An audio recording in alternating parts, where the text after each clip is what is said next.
A beloved grandfather is found dead from an apparent suicide. There's a pistol in his hand, and he's got a gunshot wound to his head. He had been severely disabled for some time. He was plagued with depression and suicidal ideations for the bulk of his adult life. But those who knew him best find it hard to believe. I don't see him doing that. He said suicide is the one thing that God can't forgive. Ron was not physically capable. He could not have raised the gun up to shoot himself. After uncovering a message from the deceased, investigators question if this suicide is really something more sinister. He was saying he wasn't going to be made into a cuck in his own house. He said, in essence, if something happens to me, have an autopsy done. He was kind of sleepy, tired, acting strange that evening, and our session was also cut short. I saw something was going on. Something wasn't right between the two of them. There might be a motive in the amount of about $1 million. March 14th, 2019. A little after 3 p.m., emergency services in rural Clearfield County, Pennsylvania, receive a panicked call from 46-year-old Kimberly Williams.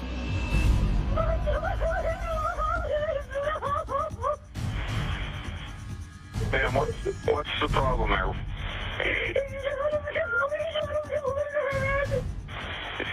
Who did? State police and paramedics quickly arrive on the scene. Kimberly directs them to the bedroom, where they find the body of her husband, Ron Williams. When the police arrived, there was a determination that he could not be saved. He's in his hospital bed, slightly elevated, like he would have been watching TV, that kind of angle. And in his hand would have been the .22 pistol. And the bullet wound was in the right side, right temple area of his skull. The layout of everything in that room and the story that was provided made sense. Miss Williams tells them that he had been depressed for a while. She said he had a stroke about 6 years prior, and he was quadriplegic. He had limited use of his right arm, hasn't been able to really get out of bed or do anything that he used to be able to do. And so mentally, he just didn't want to go on. She did state that they were arguing earlier in the day. She was in the living room and heard the shot, went back, heard him gurgling, and called police. There were a lot of questions involved, and the state police had to look into different aspects of his background. But based on the statements of Mrs. Williams, based on the firearm being in the decedent's hand, Mr. Williams might have taken his own life.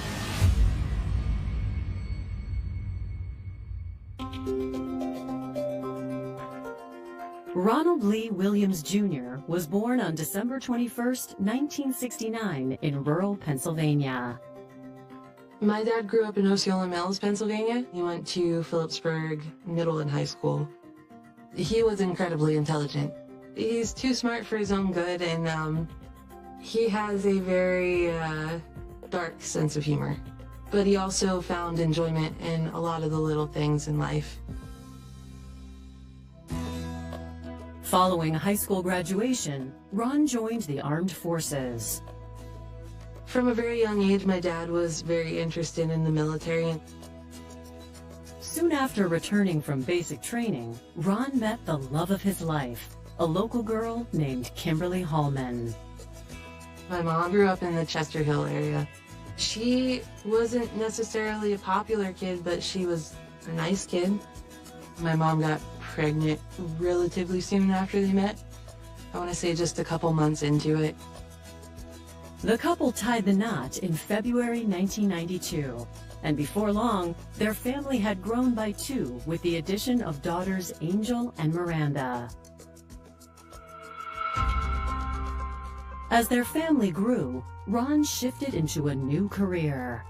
He worked mainly on logging equipment, but anything mechanical, he was absolutely obsessed with. He built like the craziest Frankenstein cars you would have ever seen. While Ron's military career may have been in the past, it left him with a special interest in firearms. He liked shooting guns. That was probably his favorite pastime, just going out to the range. To like take care of guns and like put them together and everything like that, I guess was soothing for him. Ron was a huge Second Amendment guy. He was like an encyclopedia for knowing what guns are out on the market, what gun was used in what war.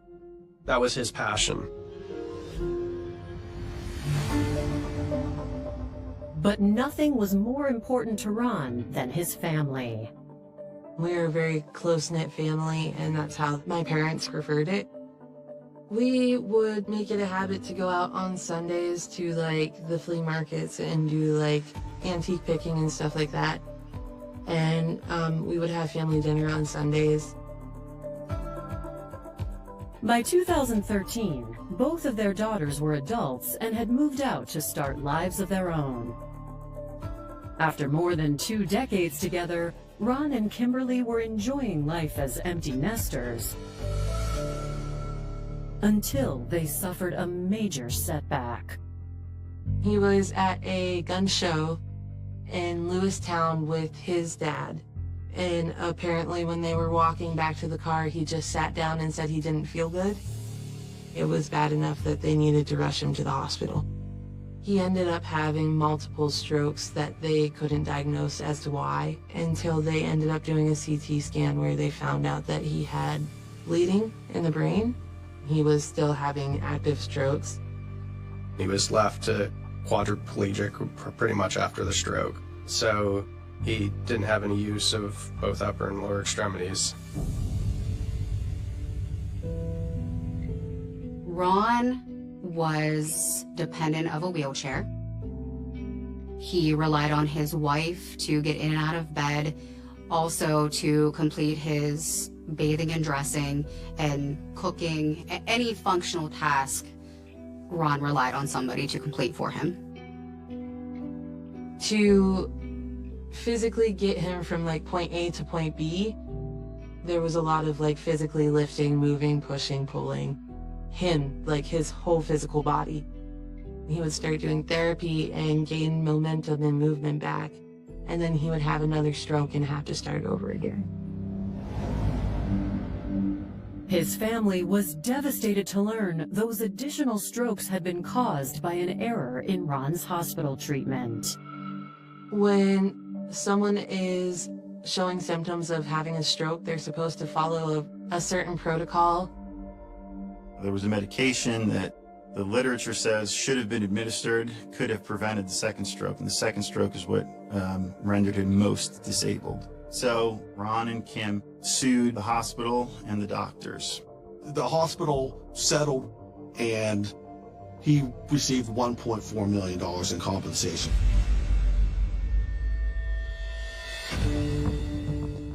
Ron and Kimberly placed the money in a trust to be used for Ron's ongoing treatment. My first encounter with Ron was in the outpatient clinic when he came there, and I transitioned him into home health. With the trust, now he could get medical care for what he needed, meaning a proper van, proper wheelchair, proper lifts throughout the house. They're able to buy a new house. I originally met Ron by doing home health as an occupational therapist.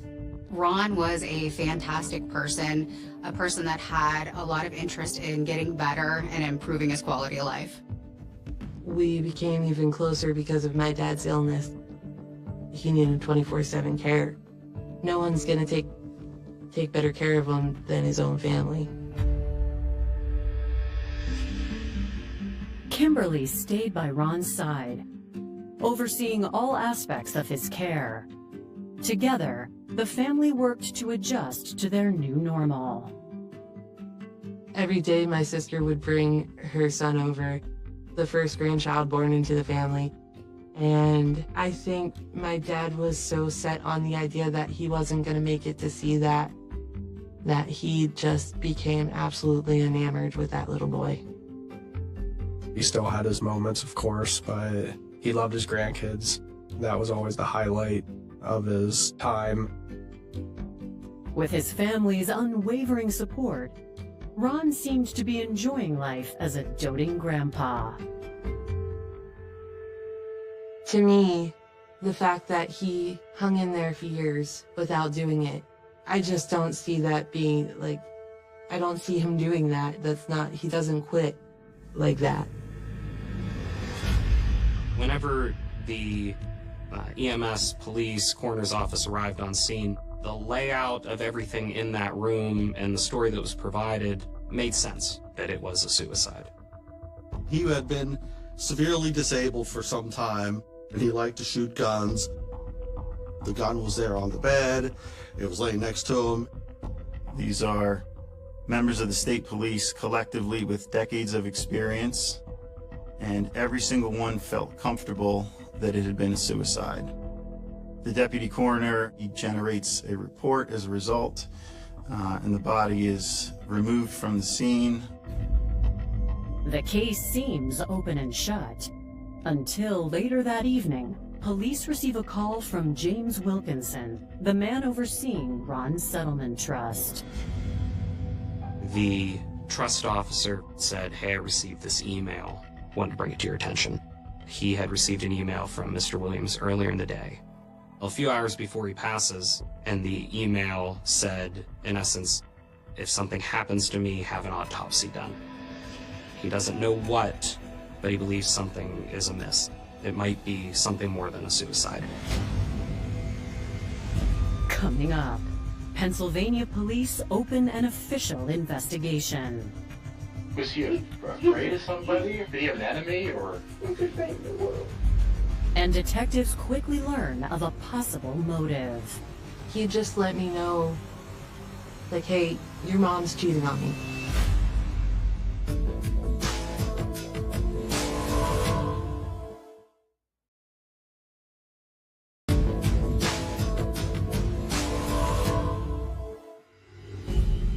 Pennsylvania State Police thought Ron Williams' death was a clear-cut suicide, but now a mysterious email has them questioning what really happened.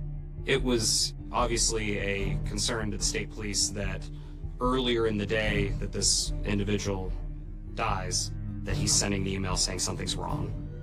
It changed what was a presumed suicide into a murder investigation.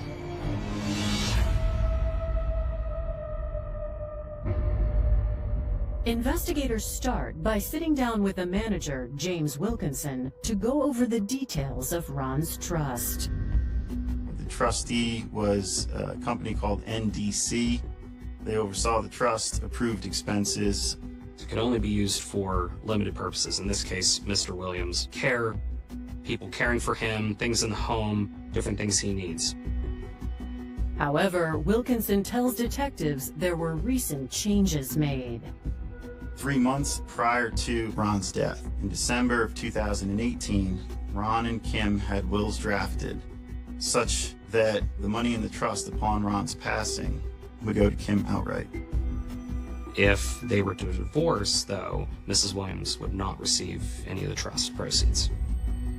At this point, the police are believing that there might be a motive in the amount of about $1 million for this to be a homicide. Suspicion of Kimberly intensifies when Wilkinson informs police she asked for Ron to be buried immediately.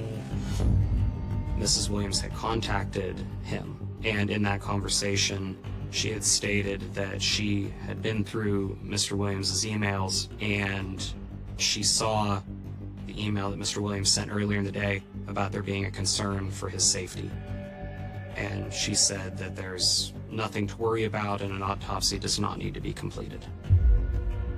It was very suspicious that she would contact Mr. Wilkinson to tell him that, no, we don't need an autopsy. Usually people do not oppose an autopsy being done.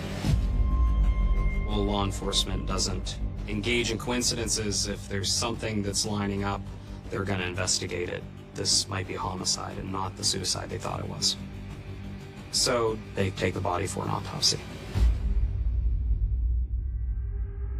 As the coroner gets to work, investigators bring Kimberly in for questioning. I'm Trooper Dave Patrick from the Pennsylvania State Police, here with Trooper Fred Burns and Kimberly Williams. Police asked her the million-dollar question, as they would say, is, did you do it? Did you kill your husband?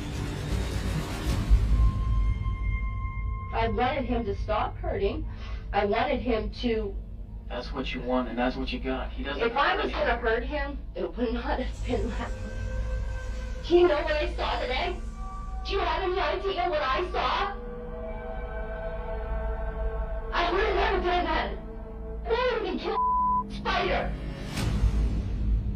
Video of that interrogation, you can see she's distraught and she's exhausted. Her reaction was entirely appropriate for experiencing something like she had experienced.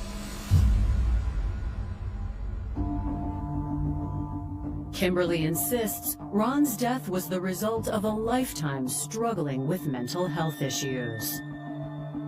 She said that Mr. Williams had talked about taking his own life, that he wasn't happy, and she said that he had actually been 302 and involuntarily committed at one point because of those statements.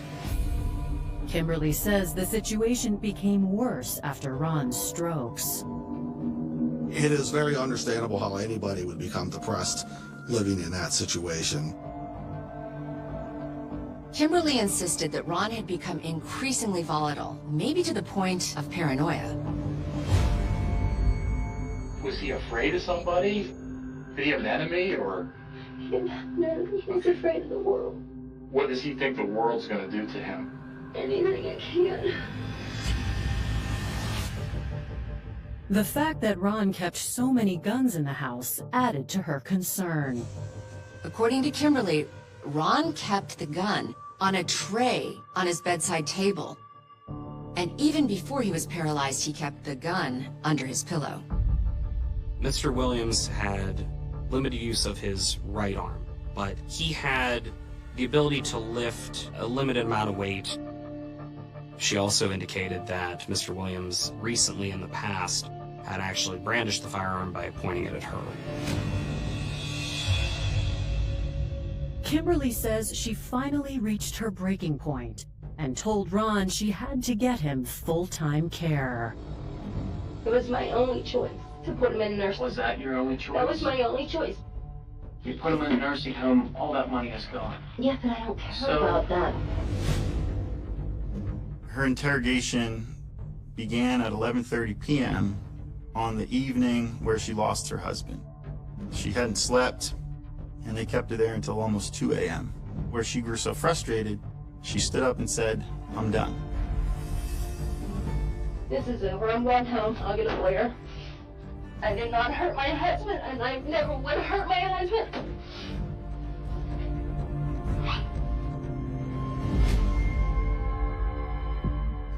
Although she ends the interview, Kimberly continues to cooperate with investigators. Mrs. Williams gave consent for her hands to be tested for gunshot residue and her clothing that she wore that night, as well as her electronic devices. If she didn't fire the firearm, then she had nothing to hide.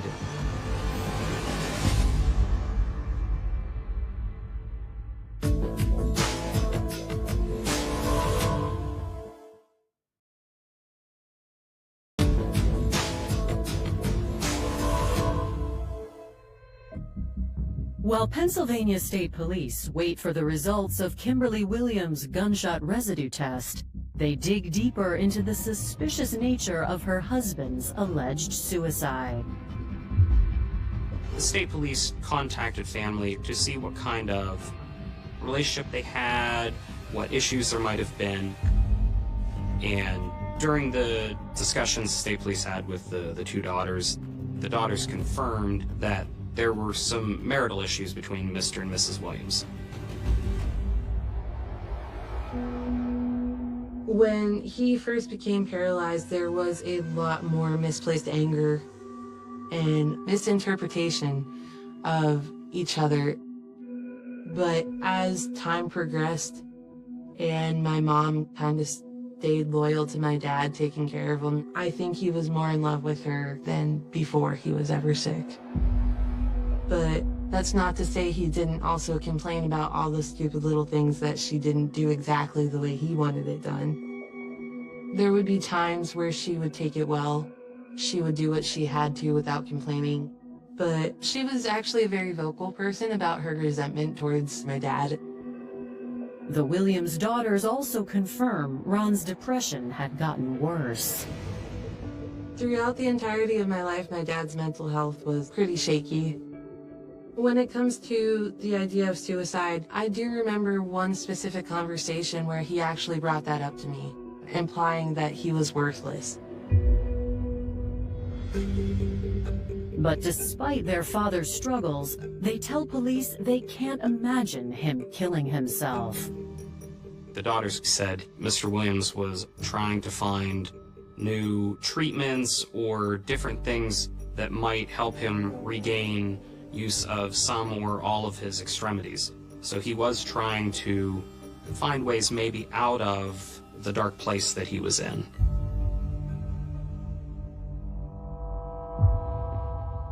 According to the Williams' youngest daughter, Miranda, the main thing weighing on Ron's mind wasn't his paralysis or his depression. I'm not even sure, how he organically brought up the conversation, but he just let me know, hey, your mom's cheating on me. During the interview with Miranda, she brought up that there was another man in Mrs. Williams' life, Terry Carter. And it was confirmed that they were more than just friends. So Kim had sparked a relationship with an old friend from high school who lived out of state. That friendship then blossomed into a more romantic relationship. Kim's affair with Terry didn't really start until about September of 2018, about 6 months before Ron died. Miranda said that her father would tell her that Mrs. Williams had left him alone to go spend time with her boyfriend. And she would often travel to North Carolina to see him. I think for anyone to betray the person they've been married to for 25 years like that isn't really excusable. And then you add into the equation that the man can't walk and depends on you to literally help him go to the bathroom. I can't really wrap my head around it. But Miranda tells investigators the affair didn't make her father suicidal. It made him angry. One of the conversations my dad had with me, he was saying about kicking my mother out and that he wasn't going to be made into a cuck in his own house. She says that Ron had threatened to divorce Kimberly. And if he goes through with it, Kimberly gets nothing. Miranda says the day her father died, he tried to get in touch with her while she was working at a local tattoo shop. He had actually messaged me that morning, but unfortunately I had already been running hours late to work. And in his message, he was asking me to stop out to the house because he didn't feel safe with my mother.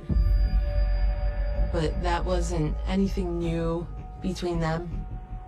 I wouldn't say he was delusional, but sometimes I think he really bought into the notion that anyone was capable of anything, including my mother. So I kind of brushed it off because there's no way I could have left work anyways. And then the day kind of went forward a little bit, and I was actually with a client, and my phone just kept ringing and ringing. And then he sent me this text message that said, "Emergency, call me." So frantically, I started calling him back. Eventually, my mom picked up, and as soon as she picked up, I knew something really bad had happened. The next thing I remember is finding myself like collapsed on the ground in front of the door to the tattoo shop.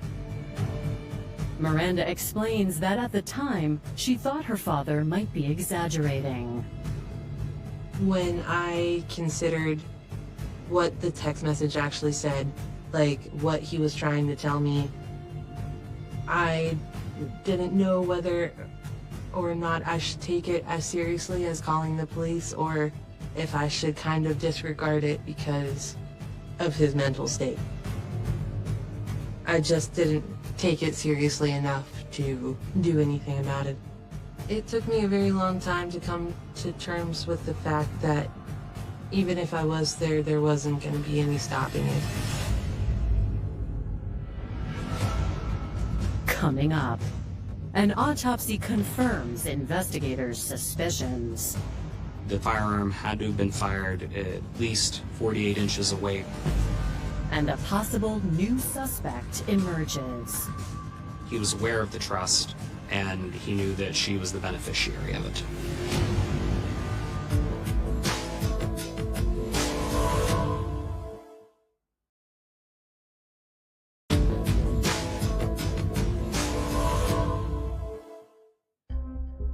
After speaking with Ron Williams' loved ones, investigators are growing increasingly skeptical that he committed suicide. When police interview Ron's physical therapists 3 days after his death, they agree. Ron never seemed depressed to me. Ron was always very upbeat. He was going to beat it. He was going to get other treatments. He was going to make it work so he could be there for his kids and grandkids. Ron never said anything about suicide, never made any comment to me that he was feeling suicidal, anything. Like Ron's daughters, they believe Kimberly was the one who'd given up on a future with Ron. Closer to the time of his death, she seemed very distant and didn't speak to me a lot, and just seemed very demanding of Ron, and I don't feel taking as good of care as she was in the past. I saw something was going on, something wasn't right between the two of them, but Ron didn't tell me in details of anything. His therapists say they began to suspect more than mere negligence. I don't remember the date, but it would have been right before his death. It would have been my last visit there. He was a little out of it, not acting correctly, in my opinion.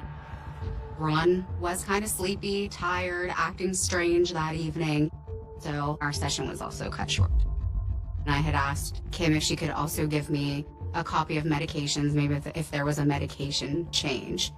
And she did become a little defensive and walked away from me. His therapists also question if Ron had the arm strength necessary to raise the weapon to his head. Ron was not physically capable of doing that.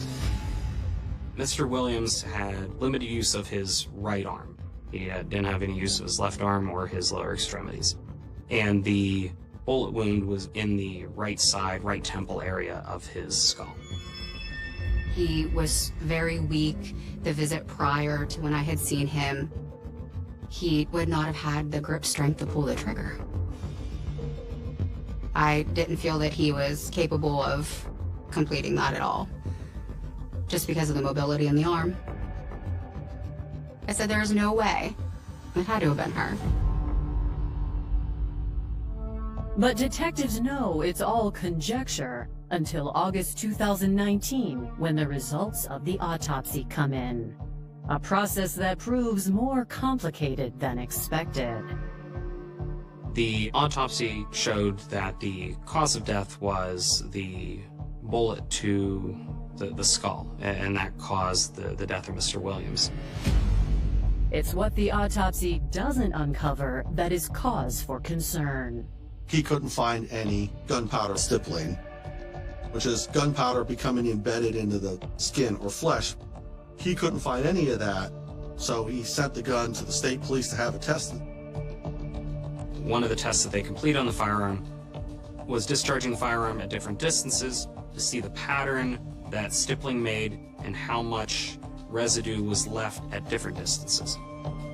Based on his analysis of the wound, the pattern or lack thereof of stippling showed that the firearm had to have been fired at least 48 inches away from the head of Mr. Williams. It was longer than the victim's arm, so he concluded there was no way he shot himself in the head. It was a homicide. At this point in the state police's investigation, there wasn't any other physical evidence, so the gunshot residue testing was important to get the results before proceeding. And with the caseload that the crime lab has, it would have taken a number of weeks for it to be completed.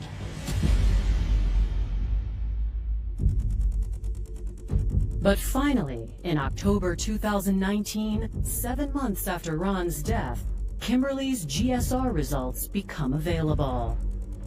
To detectives, the report leaves little question who pulled the trigger.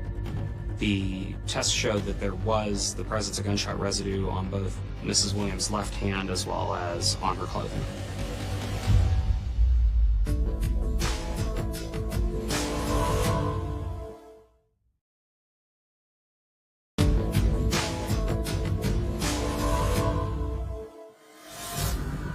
After 7 months of investigation, Pennsylvania police feel they have enough evidence to arrest Kimberly Williams for the murder of her husband, Ron. The firearm could not have been fired by Mr. Williams. Mrs. Williams had GSR on her, coupled with the affair and her being the beneficiary of the $1 million that was pointing to her being the one that killed her husband. The Commonwealth charged her with murder, aggravated assault, simple assault, and recklessly endangering another person. However, when officers arrive at the Williams residence to execute the warrant, Kimberly isn't there. Based on statements that she had made before and the family had made before, it wasn't too much of a leap for the state police to believe that she was with her lover in North Carolina. After pulling Terry Carter's last known address, U.S. Marshals arrest Kimberly without incident in Fayetteville, North Carolina on October 16, 2019. She refuses to talk, but her boyfriend Terry is more cooperative. Investigators find out that Ron and Kimberly had known Terry since high school. When me and my mother finally had a conversation about him, she said that it was basically an intervention of God to have her and Terry connect the way that they did, and that it was just purely for the love of the Bible and Jesus and everything like that. And then it moved on to something more serious.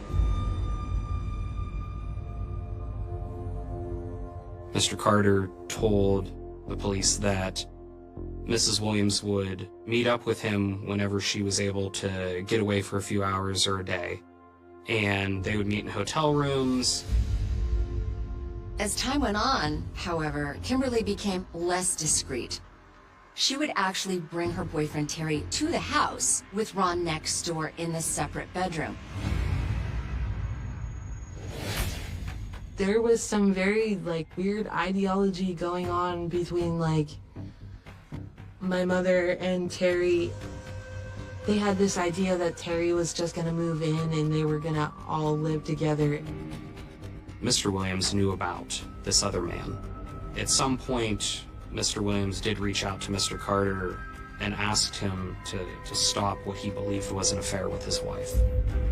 But the affair didn't stop, and Ron started considering his other options. He was not happy about her having an affair and was threatening to divorce her.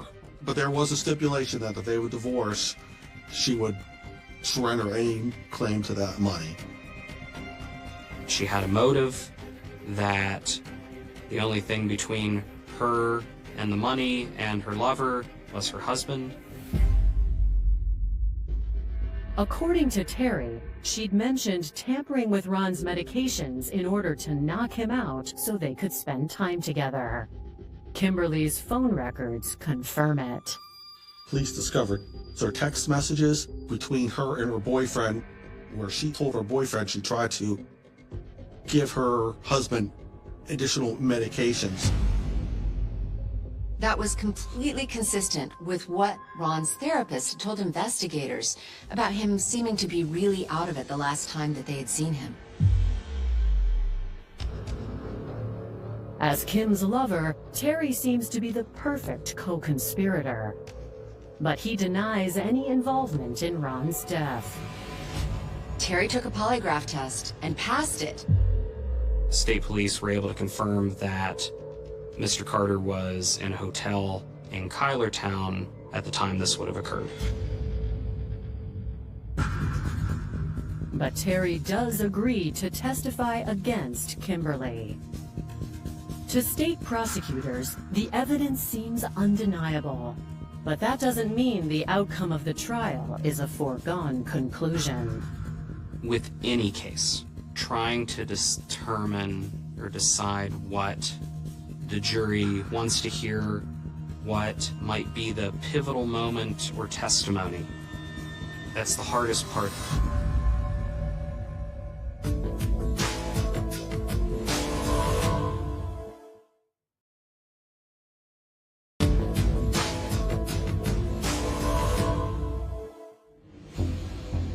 In June 2021, 2 years after Ron Williams' death, Kimberly Williams stands trial for murder. The evidence that was presented was, first and foremost, the motive. And that was the $1 million trust that Mrs. Williams was the beneficiary of if anything happened to Ron.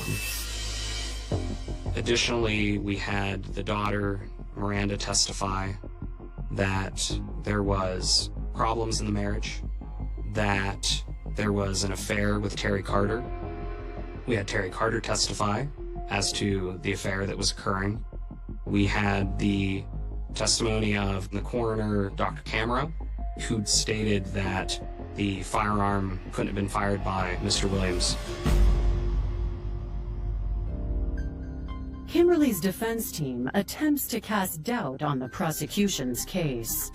The defense argued that he knew he was going to kill himself and frame her for the murder because he had grown to hate her. Ron was a very controlling person. It's not hard to believe that Ron would attempt to control all aspects of his own death. And by sending those emails, he could attempt to have Kim held responsible for his suicide. Evaluation of the forensic evidence comes down to a battle of experts. They brought in an expert to refute the coroner and his analysis of the wound. The determination by the defense's expert was that the firearm could have been fired at a closer distance, a distance that could have potentially been within Mr. Williams' range and reach. According to the defense, the .22 caliber pistol Ron used was the perfect choice to overcome his partial paralysis. The weapon itself, the Kel-Tec 22, is a super lightweight pistol. It had a 2.3 pound trigger weight, so it's extremely easy to squeeze the trigger. It does not take much grip strength. They argue any evidence to the contrary was tainted by detectives' handling of the initial crime scene. Because law enforcement felt that this was a clear-cut suicide, they didn't make any efforts in their initial response to preserve evidence. They made no efforts to preserve the integrity of the body. Ron was put in a body bag along with the sheet and the pillows that were beneath him. After 6 days of testimony, the decision is left to the jury.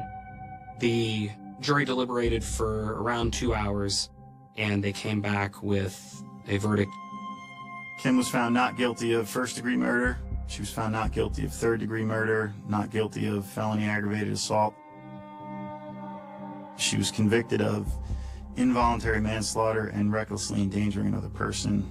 Those are misdemeanor offenses. While it's hard to determine what the jury based their decision on, the argument was made that they came to that determination because she created the condition for this to occur by giving him a firearm, knowing his mental issues. Because Kimberly spent the past 2 years in jail awaiting trial, the judge sentences her to time already served. She is released with 3 years of probation and a $5,000 fine, which is taken care of by Ron's trust. At the end of the day, the money went to Kim. A conviction for first-degree murder, third-degree murder, voluntary manslaughter invokes the Slayers Act, which says that the person responsible for the death cannot collect. Involuntary manslaughter does not invoke the Slayers Act. So Kim received the money per Ron's wishes, pursuant to his will. Me and my mother don't talk about what happened anymore. We don't even bring it up or hint at it or anything like that because passing judgment either way will never bring him back. I love her and I'll always love her, but I'm never gonna look at her the same.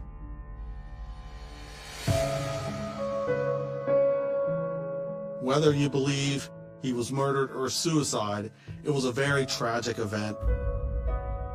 People tell me often that there's just something missing now that's not really going to be able to be replaced. I myself, I don't think I found a place that feels quite like home, like being with my dad did. California 2003 cold case reopened. Missing girl mystery ends in stunning confession. It begins with a detail so small it almost disappears. A bedroom window, slightly open. Not wide enough for panic. Not broken. Not forced. Just open. At 2:17 a.m., in a quiet neighborhood on the edge of Sacramento, that window became the only thing separating an ordinary life from something that would haunt a community for decades. Emily Carter was 14 years old. Old enough to stay up late on the phone. Young enough to still leave her sneakers by the bed. The kind of girl who followed routines. Predictable. Safe. At least, that's what everyone believed. Until the morning her mother pushed open the door and felt something wrong before she even saw it. The bed empty. Blankets twisted, like someone had moved fast. A pillow on the floor. Curtains breathing softly in the night air still leaking in from that narrow opening. No sound. No struggle. No goodie. Just absence. The kind that doesn't make sense. By 7:12 a.m., the first 911 call was placed. By 7:19, the second. By 7:26, the operator stopped asking questions and started dispatching units. Because panic like that doesn't fake itself. Officers arrived to a house that looked untouched. Front door locked. Back door sealed. No broken glass. No footprints outside the window.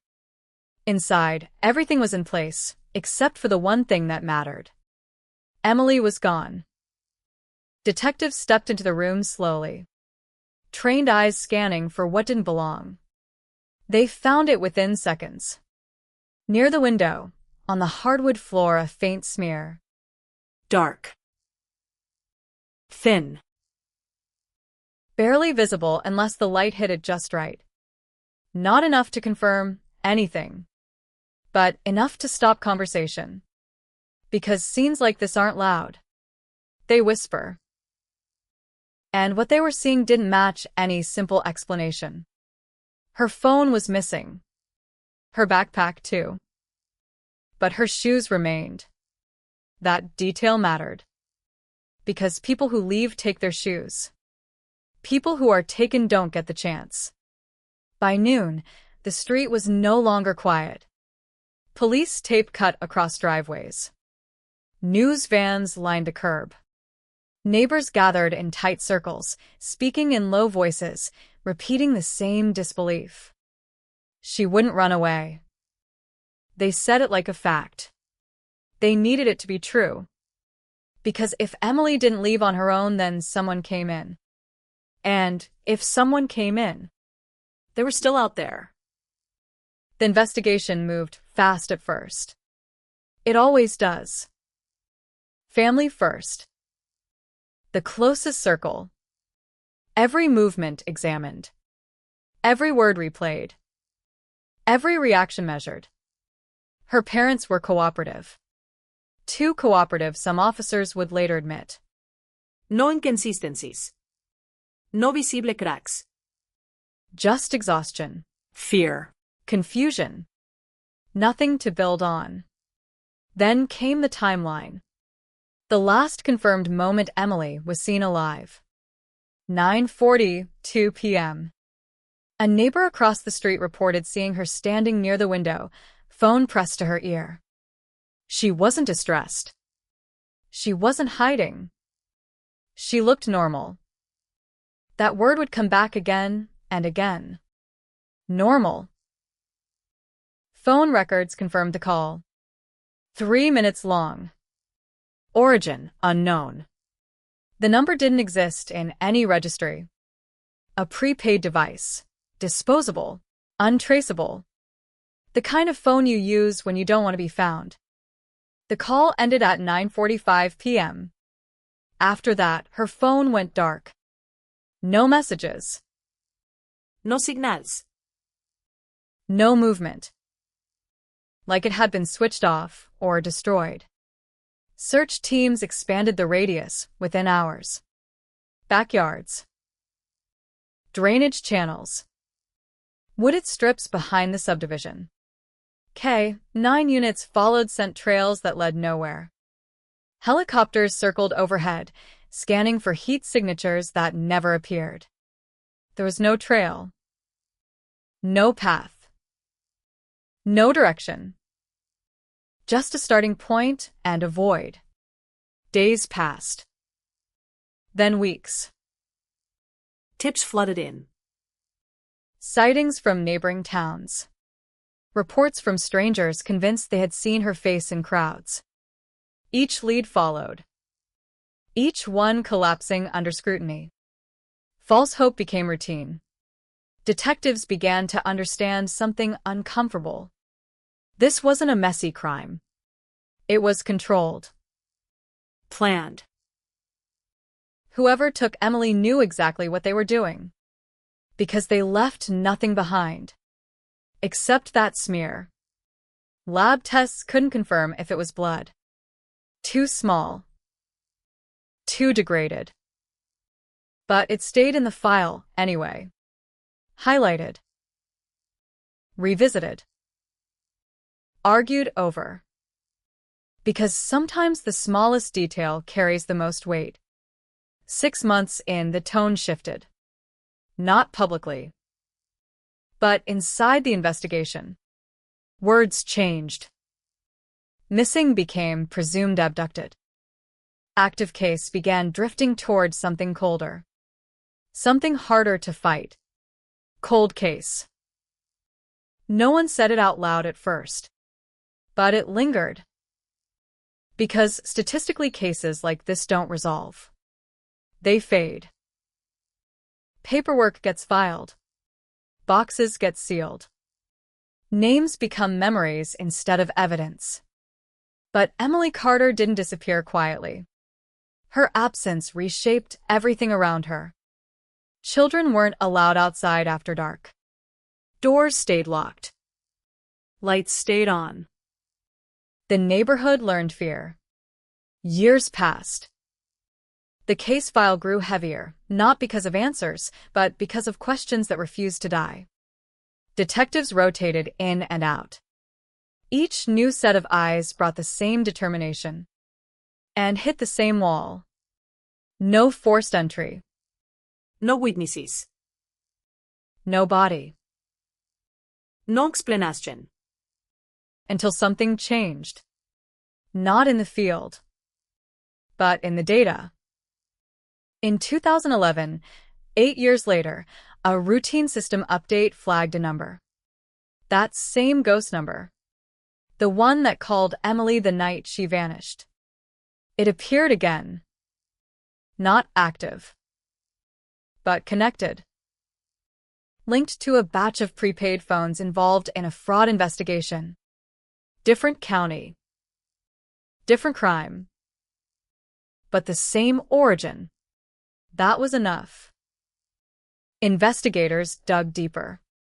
The phones had been sold in bulk, scattered across multiple states. But one shipment had records that survived. A small electronics store. Closed years ago. Owner deceased. But fragments of transaction logs remained. Partial, damaged, incomplete. Still a name surfaced. Daniel Reeves. Local. Lived within a short drive of Emily's home in 2003. At the time, he was invisible. No criminal record. No known connections. No reason to stand out. Just another face in the background. Until he wasn't. Detectives rebuilt his history piece by piece. Work records. Addresses. Financial activity. Most of it ordinary. Unremarkable. But one detail refused to sit quietly. In March 2003, Daniel Reeves worked nights. Security at a warehouse, less than 10 minutes away. On paper, his alibi was clean. Clocked in at 10 p.m. Stayed until morning. Documented. Verified. Safe. But paper doesn't tell the whole story. People fill in the gaps. And sometimes they get it wrong. Or they lie. Investigators tracked down former coworkers. Most remembered nothing. Time erases details. Routine blurs memory. But one man hesitated. Paused. Then said something that didn't fit. Daniel left early that night, said he wasn't feeling well. No record supported it. No supervisor log. No connection. Just memory. Fragile. Unreliable. But dangerous. Because it introduced doubt. And doubt is enough to reopen doors. Reeves was brought in. Voluntarily. He didn't resist. Didn't panic. Didn't ask for a lawyer. He walked into the interview room like a man who believed he had nothing to fear. Calm. Composed. Prepared. The questioning began simple. Background. Routine. Timeline. He answered everything. Smoothly. No hesitation. No contradictions. He claimed he had never met Emily Carter. Never seen her. Never been near her house. Never owned a prepaid phone. His voice stayed even.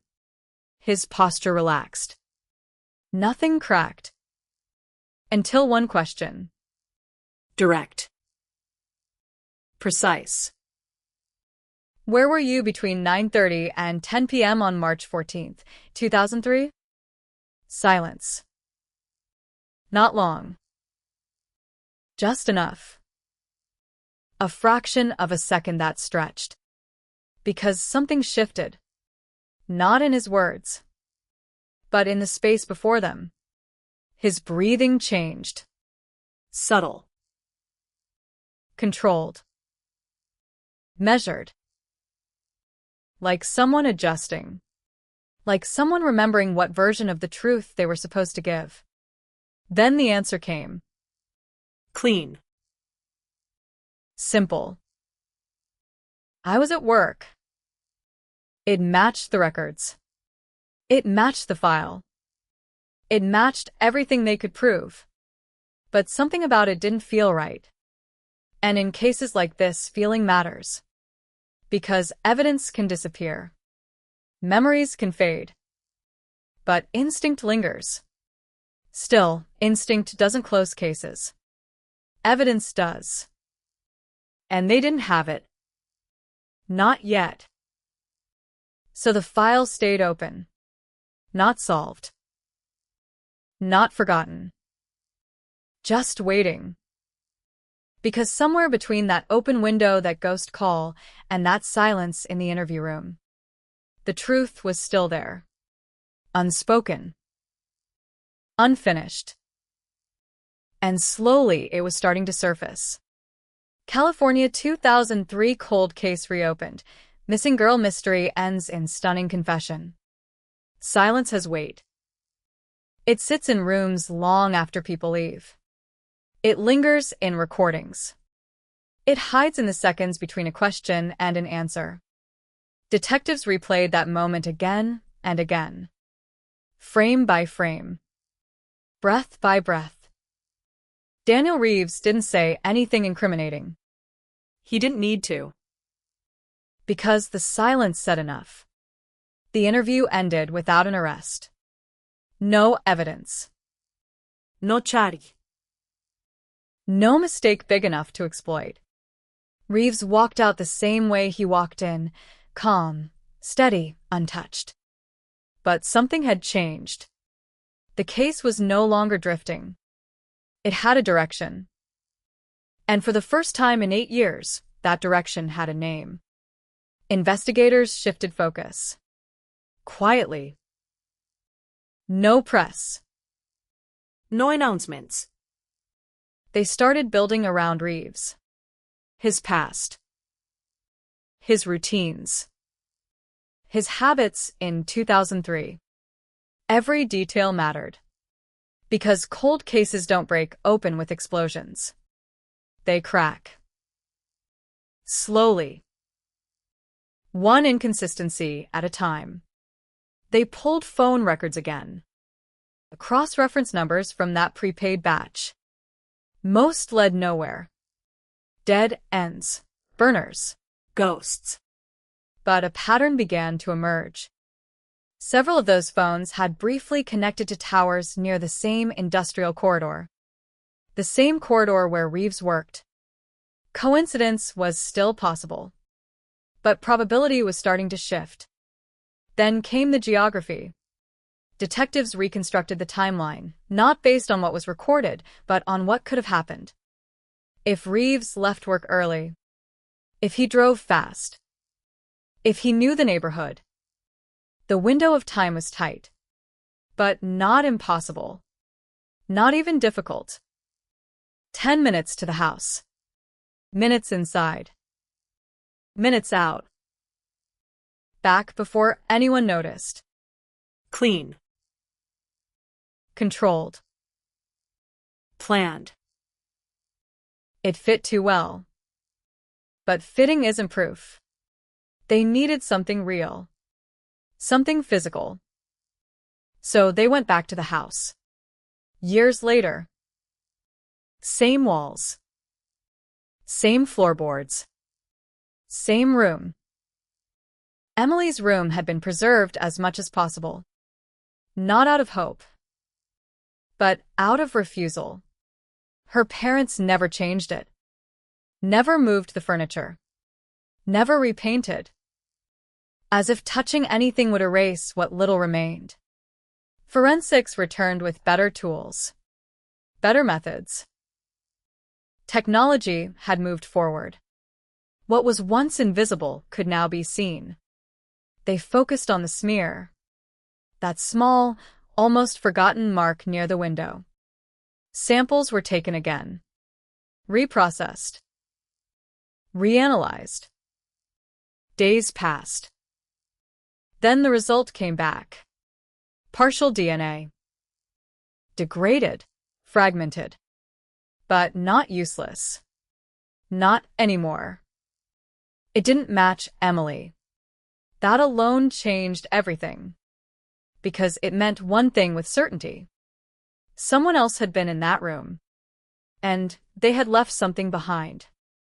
The sample was run through databases. Local, state, federal. Nothing. No direct match. But partial profiles can still speak. They can suggest. They can narrow. And in this case they did. The markers were consistent with a male. Estimated age range at the time, mid-20s to early 30s. Reeves had been 29. The alignment was not proof. But it wasn't coincidence either. The pressure increased. Surveillance began. Subtle, legal, quiet. Reeves had built a life since 2003. New job. New routine. Same quiet presence. He lived alone. No family nearby. No close relationships. Neighbors described him the same way every time. Polite. Private. Forgettable.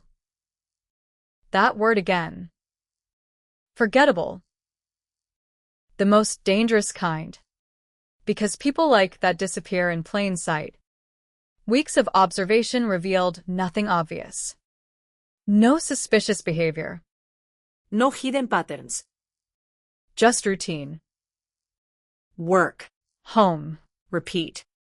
But routine can hide things. It can mask them. Detectives began to look at the gaps. Moments where routine broke. Small deviations. Unexplained absences. One stood out. Once a month, Reeves drove out of the city. Same direction. Same day range. No clear destination. No receipts. No digital trail. Just a car leaving and returning hours later. They followed. At a distance. Careful. Because if he noticed, everything could collapse. The route led to a stretch of land that didn't belong to anyone. Unincorporated. Dry. Isolated. A place where nothing grows.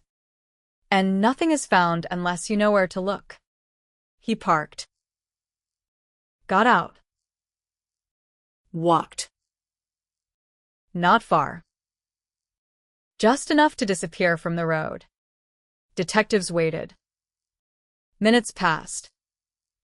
Then longer. When he returned, he carried nothing. No bag. No object. Just himself. The same as always. But his shoes were different. Dust-covered. Fresh. That location was marked. Logged. Revisited later. Quietly. Ground scans began. Cadaver dogs were brought in. The first pass gave nothing. The second changed everything. One dog alerted. Then another. Same spot. Different angles.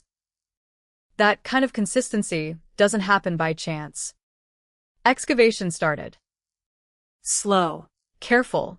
Precise. Layer by layer. Hours passed.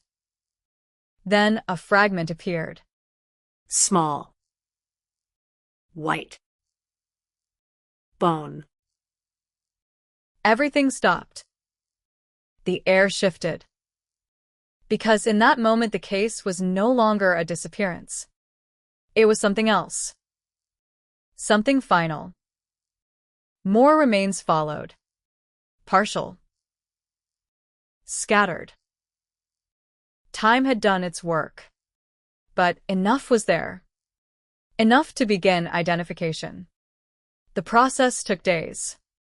Then confirmation came. Emily Carter. After 8 years, she had been found. News broke fast. Cold case breakthrough. Remains discovered. Community shaken again.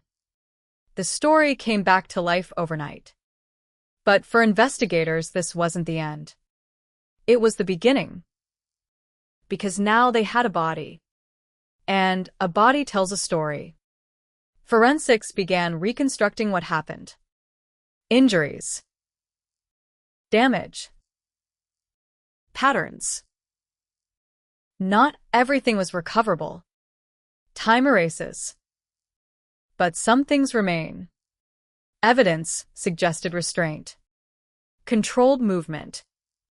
No signs of prolonged captivity. Which meant one thing. Whatever happened happened fast. That aligned with the theory. The timeline. The window of opportunity. All roads still led to Reeves. But still, no direct link. No DNA match. No confession. Just proximity. Pattern. Suspicion. Not enough for a conviction. Not yet. So they brought him in again. Second interview. Different tone. Different room. Same man. Reeves sat down, expression unchanged. If he knew what had been found, he didn't show it. Detectives didn't reveal everything. Not immediately. They started the same way. Routine questions. Timeline. Work history. Then slowly they tightened. Introduced new facts. New angles. Watched for reaction. Nothing. Still calm. Still controlled. Until they mentioned the land. That stretch of dirt. That empty place. For the first time his eyes shifted. Not panic. Not fear. Recognition. A flicker. Gone almost instantly. But it was there. And that was enough. The room grew heavier. The silence returned. Thicker this time. Because now it carried something else. Not just suspicion. But proximity to truth. And truth doesn't stay buried forever. It waits. For pressure. For cracks. For the moment someone realizes the past is no longer behind them. As the questioning continued, something subtle began to break. Not in his words, but in the rhythm. Answers came slower. Pauses longer. Breaths deeper. Like the weight was finally catching up. Detectives leaned in. Careful. Measured. Because push too hard, and it shuts down. Push just enough, and it opens. Daniel, we found her. The words landed differently. No accusation. No anger. Just fact. For a second, nothing moved. Then his jaw tightened. Barely. But visible. And in that tiny movement, after years of silence, after years of nothing, something finally shifted. Not a confession. Not yet. But the beginning of one. And once that door opens, it never fully closes again. California 2003 cold case reopened. Missing girl mystery ends in stunning confession. The room felt smaller after that. Not physically. The walls hadn't moved. The table hadn't shifted. But something in the air had changed. Pressure. It pressed down on everything. On the chairs, on the files stacked neatly between the detectives, on the man sitting across from them trying to keep his breathing steady. Daniel, we found her. Those words didn't echo. They settled. Heavy. Permanent. Reeves didn't respond immediately. He didn't deny it. He didn't question it. He didn't even ask where. He just sat there. Still. Eyes fixed somewhere just past the edge of the table, like he was looking at something no one else in the room could see. That was the first crack. Because innocent people ask questions. They react. They demand explanations. Guilty people calculate. And calculation takes time. The detective across from him leaned forward slightly. Not aggressive. Not confrontational. Measured. "We know you've been out there," he said quietly. "We've seen it." Reeves blinked once. Slow. Controlled. Then finally he spoke. "I go there to walk." Simple. Clean. Prepared. The kind of answer you rehearse. The kind of answer that fits just enough to be believable, but not enough to stop what was coming. Every month, the detective asked. A pause. Too long. Then. Sometimes. The word hung there. Weak. Uncertain. Different from before. And they noticed. Because in interviews like this, it's not what someone says. It's how it changes. The rhythm. The confidence. The edges of each sentence. And Reeves was starting to lose his edges. Another detective slid a photograph across the table. Carefully. Deliberately. The excavation site. Fresh soil. Marked perimeter.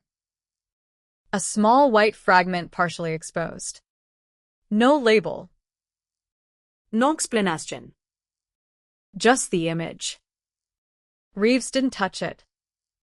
Didn't lean in. But his eyes flickered. Just for a second. That was enough.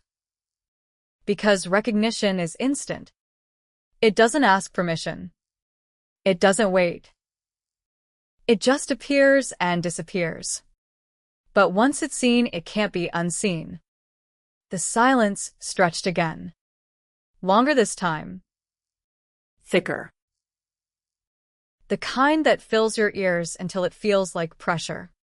Then the detective spoke again. "Daniel, this is your chance." No threats. No raised voices. Just truth. "We already know more than you think." Another pause. Reeves exhaled slowly. And for the first time since he walked into the room, his shoulders dropped. Not much. Just a fraction. But it was there. And when it happens, it means something.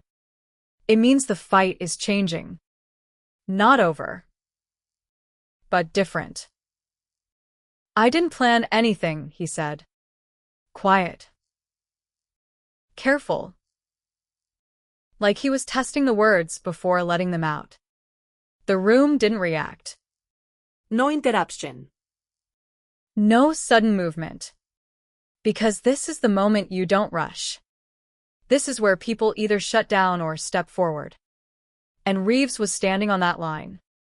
"I was driving," he continued. "That night, I couldn't sleep." Another breath. Deeper now. Less controlled. "I saw her in the window before. A few nights before." There it was. The first piece. Not a denial. Not distance. Connection. The detective stayed still. Let it come. Because once someone starts stopping them is the worst thing you can do. "She was always on the phone," he said, talking, laughing. His voice shifted slightly. Not emotional, but different. Focused inward. Like he wasn't talking to them anymore. Like he was replaying something. I didn't think anything, I just noticed. A pause. Then, that night I drove by again. The room felt colder. Not physically, but something in the tone. In the way the past was being pulled into the present. I saw the window open. His eyes flickered again. That same distant focus. That's all it took. Silence. Heavy. Because that sentence doesn't need explanation. It carries its own weight. The detective leaned forward slightly. What happened next, Daniel? Soft. Steady. Guiding. Reeves swallowed. The sound almost audible in the quiet room. I parked down the street. His hands moved slightly on the table. Not much. Just enough to show the tension was no longer fully contained. I walked back. I didn't think anyone would see me. His breathing was different now. Faster. Less measured. I told myself I was just going to look. Another pause. Longer. More dangerous. Because this is where truth starts to hurt. But he didn't stop. I went to the window. His voice dropped. Lower. Tighter. It wasn't locked. No one spoke. No one moved. Because the story was unfolding exactly as they feared. I climbed in. There it was. The line crossed. No going back. No denial left. The air in the room shifted again. Not pressure this time. Something heavier. Something final. She was on her bed, he said. On the phone. His eyes closed briefly. Just a second. Like a reflex. Like he didn't want to see it again. I don't think she heard me at first. His fingers tightened slightly. Then relaxed. Then tightened again. I stepped closer. A pause. Then she turned. The word landed sharp. Immediate. Because that's the moment everything changes. She screamed. There it was. The scream no one heard. The one that disappeared into the night. Reeves flinched. Barely. But it was there. I panicked, he said quickly. I didn't mean. He stopped. Cut himself off. Because even now some part of him was trying to control the narrative. Trying to shape it. But the control was slipping. The detective didn't interrupt.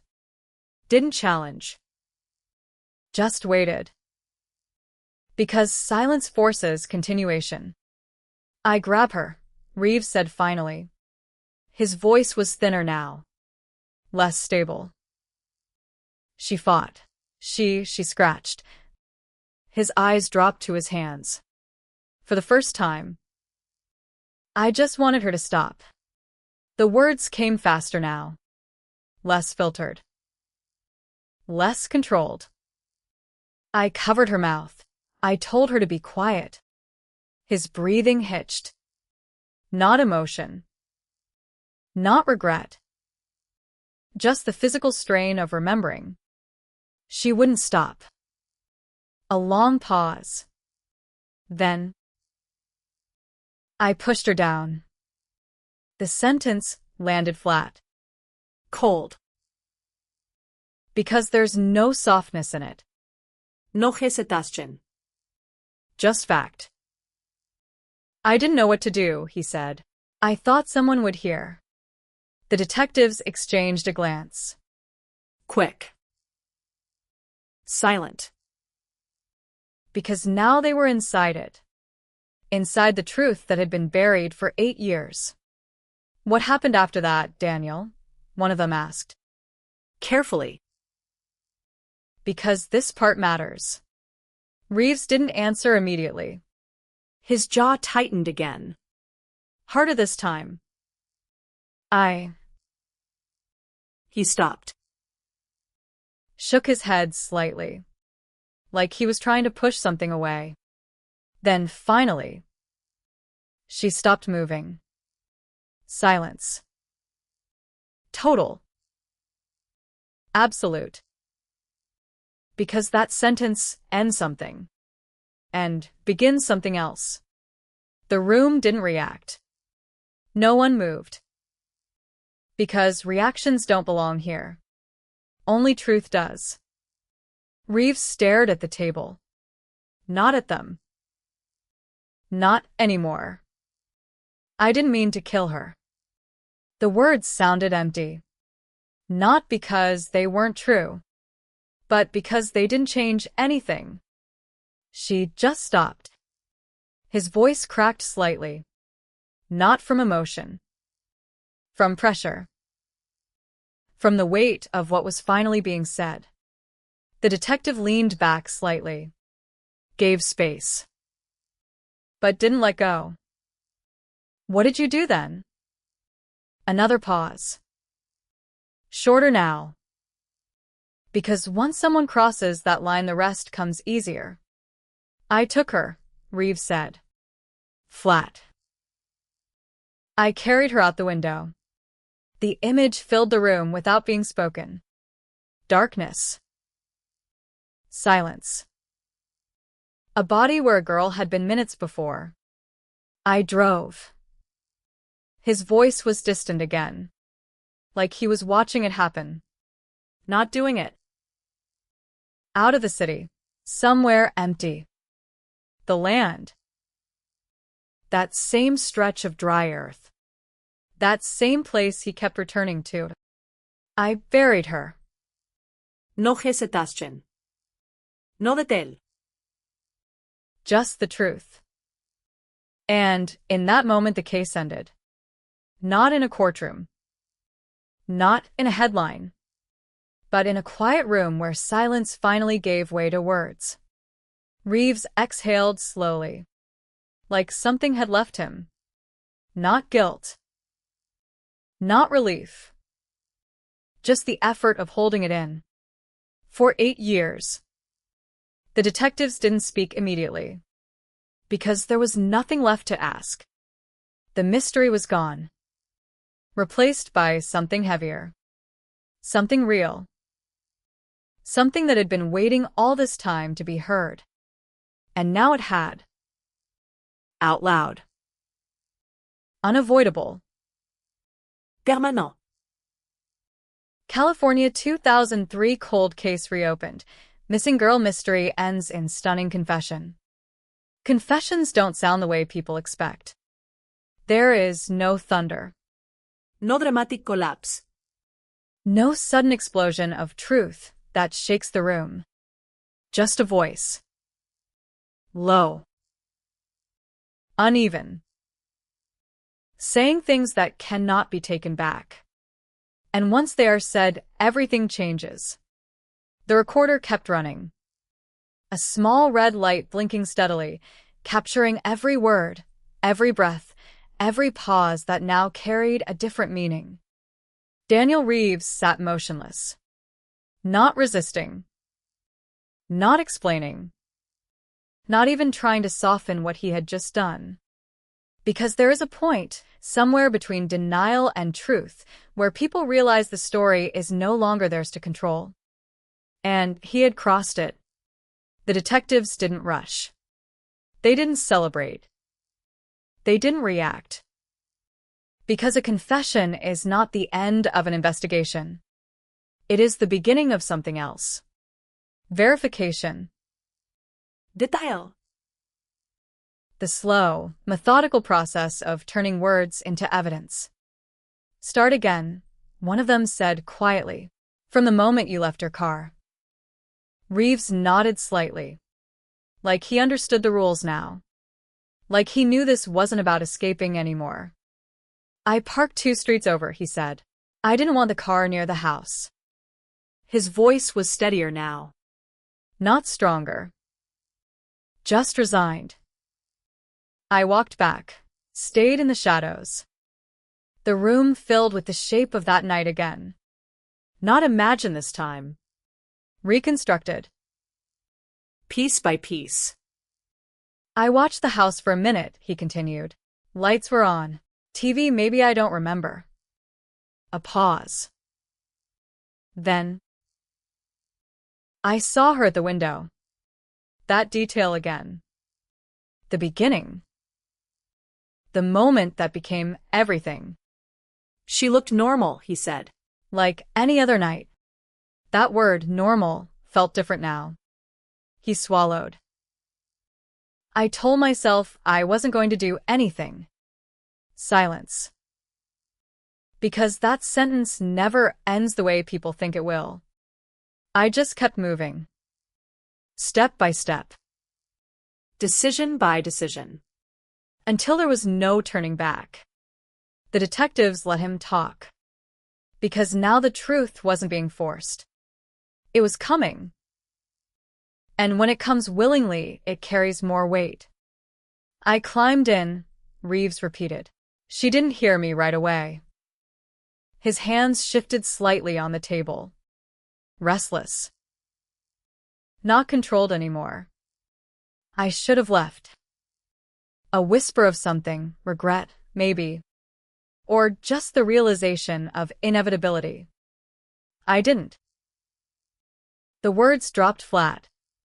Because there is no justification that survives what came next. She turned.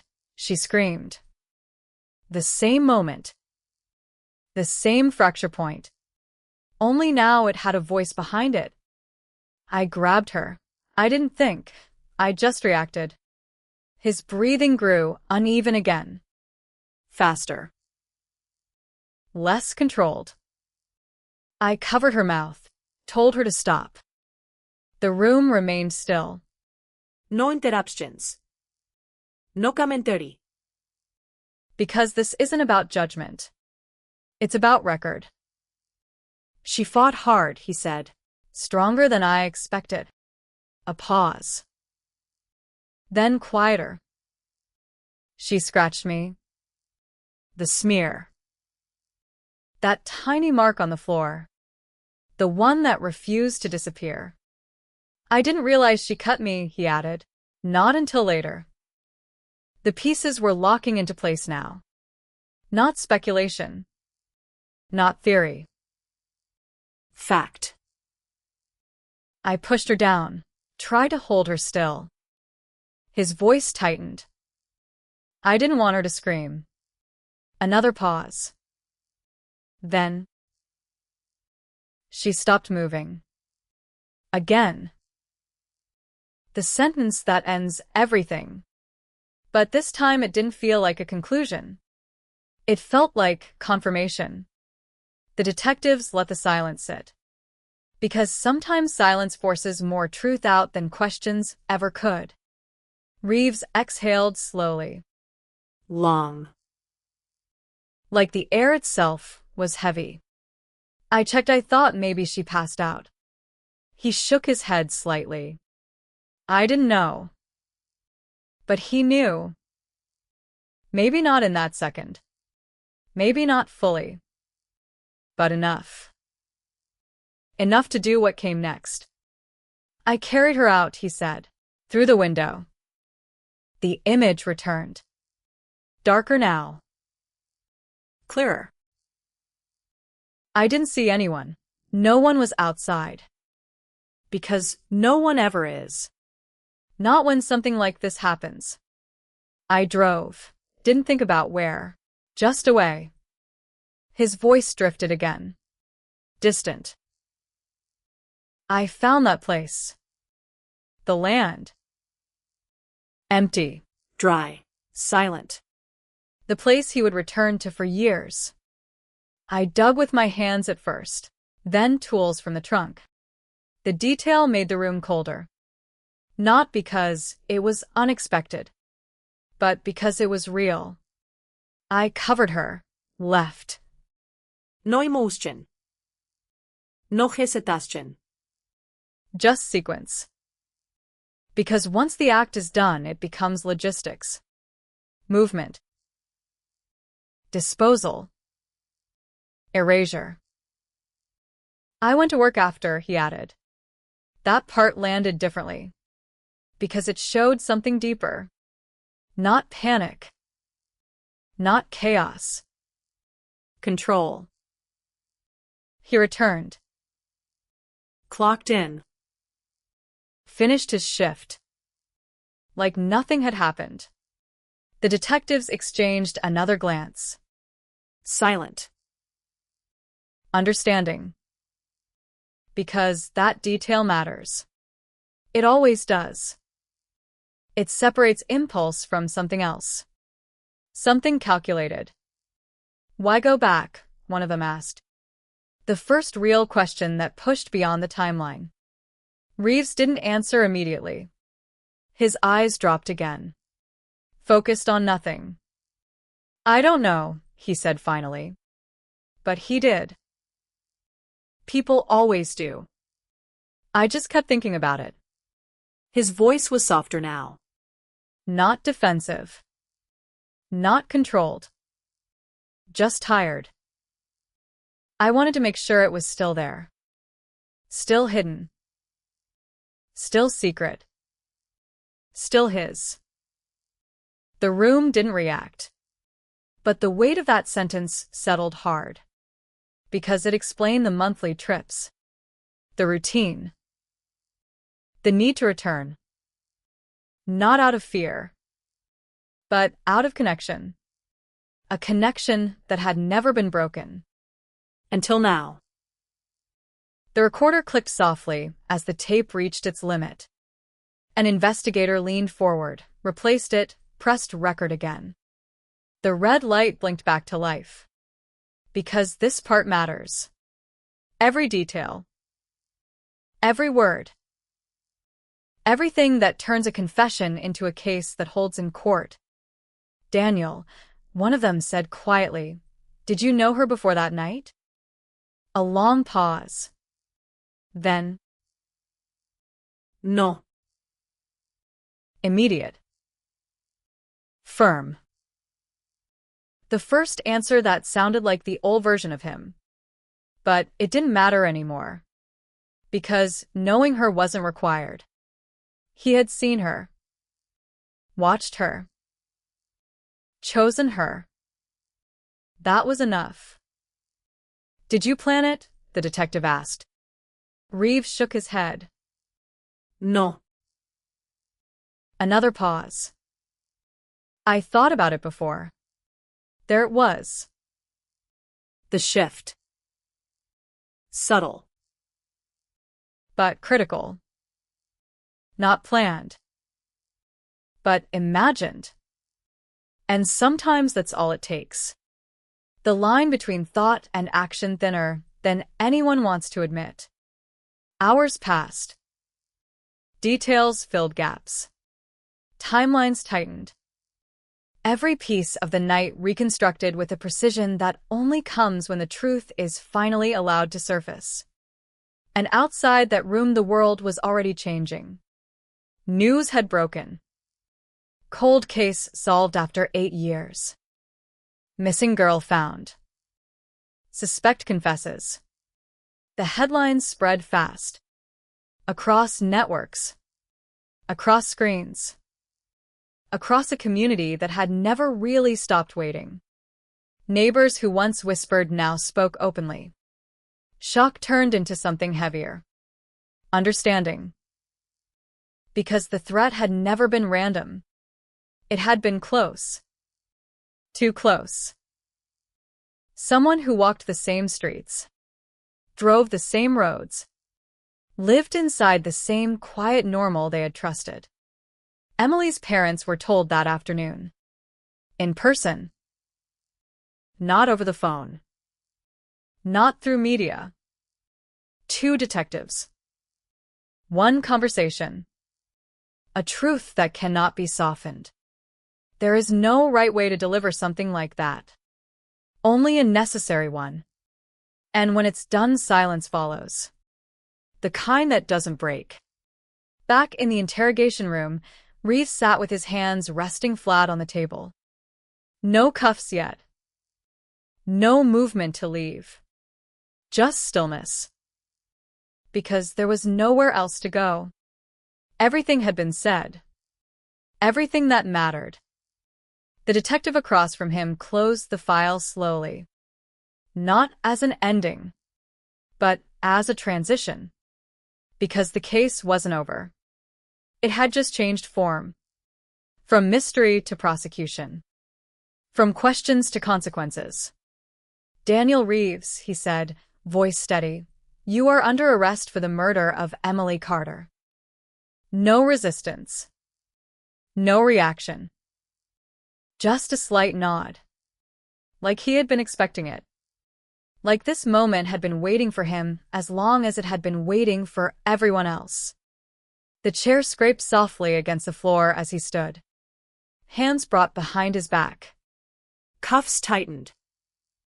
Metal closing around something that had remained open for 8 years. And as he was led out of the room, the silence returned. But it wasn't the same. This time it wasn't empty. It was full. Full of answers. Full of truth. Full of something that could finally be named. But even then, even with the confession, the evidence, the arrest, something still lingered. Because closure doesn't erase what came before. It doesn't undo the night. It doesn't quiet the scream no one heard. It just replaces the unknown with something heavier. Something permanent. And in that wait, the story doesn't end. It settles. Into memory. Into record. Into a place where it can no longer hide, but can never truly disappear. California 2003 cold case reopened. Missing girl mystery ends in stunning confession. Courtrooms don't feel like the truth. They feel controlled. Structured. Measured down to the second. Every word placed carefully. Every silence intentional. But beneath all of that, something raw still moves. Something that doesn't belong to procedure. Something that carries the weight of everything that happened long before anyone stepped inside that room. The trial began 9 months after the confession. 9 months of preparation. 9 months of evidence being shaped, tested, reinforced. Because a confession alone isn't enough. Not anymore. It has to be proven. Supported. Anchored in fact. Daniel Reeves sat at the defense table, dressed in a suit that didn't quite fit him. Not physically, but emotionally. Because nothing about him belonged in that room, except the reason he was there. He looked smaller. Not weaker. Just contained. Like the space around him had finally closed in. Across the room, Emily Carter's parents sat side by side. Still. Unmoving. The kind of stillness that comes from years of waiting. Years of not knowing. Years of imagining every possible outcome, and none of them ending like this. The prosecution opened with simplicity. No theatrics. No dramatic gestures. Just facts. A timeline. A missing girl. A house with no signs of forced entry. A ghost phone call. A smear that refused to disappear. And then the discovery. The land. The remains. The connection. Each piece laid out carefully. Because this wasn't about convincing. It was about reconstructing something that had already happened. Something that could not be undone. The confession was introduced late. Not at the beginning. Not as the centerpiece, but as the final link. The thing that made everything else undeniable. The jury listened. 12 people pulled into a story that began 8 years before they ever knew it existed. They watched the footage. The interrogation room.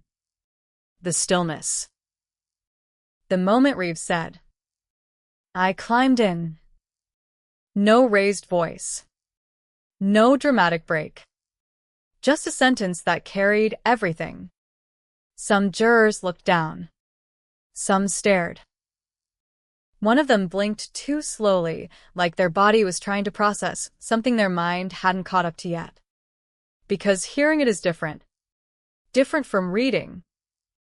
Different from knowing. Hearing it makes it real. The defense didn't deny the confession. They couldn't. Instead, they tried to reshape it. Panic. Impulse. No intent to kill. A moment that spiraled. A mistake that became irreversible. Because sometimes that's the only ground left. But the prosecution didn't argue emotion. They argued control. The parked car. The approach. The entry. The return to work. The monthly visits. Patterns don't lie. And patterns don't come from panic. They come from decision. From repetition. From something that existed before that night ever began. Witnesses took the stand. Detectives. Forensic analysts.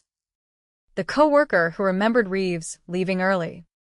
Each one adding another layer. Another angle. Another confirmation that this wasn't random. This wasn't chaos. This was something that had been building. Quietly. Unnoticed. Until it wasn't. Then came the evidence from the site. Photographs. Carefully presented. Not graphic. But undeniable. The jury saw the ground. The markers. The fragments. The reality of what had been hidden there for 8 years.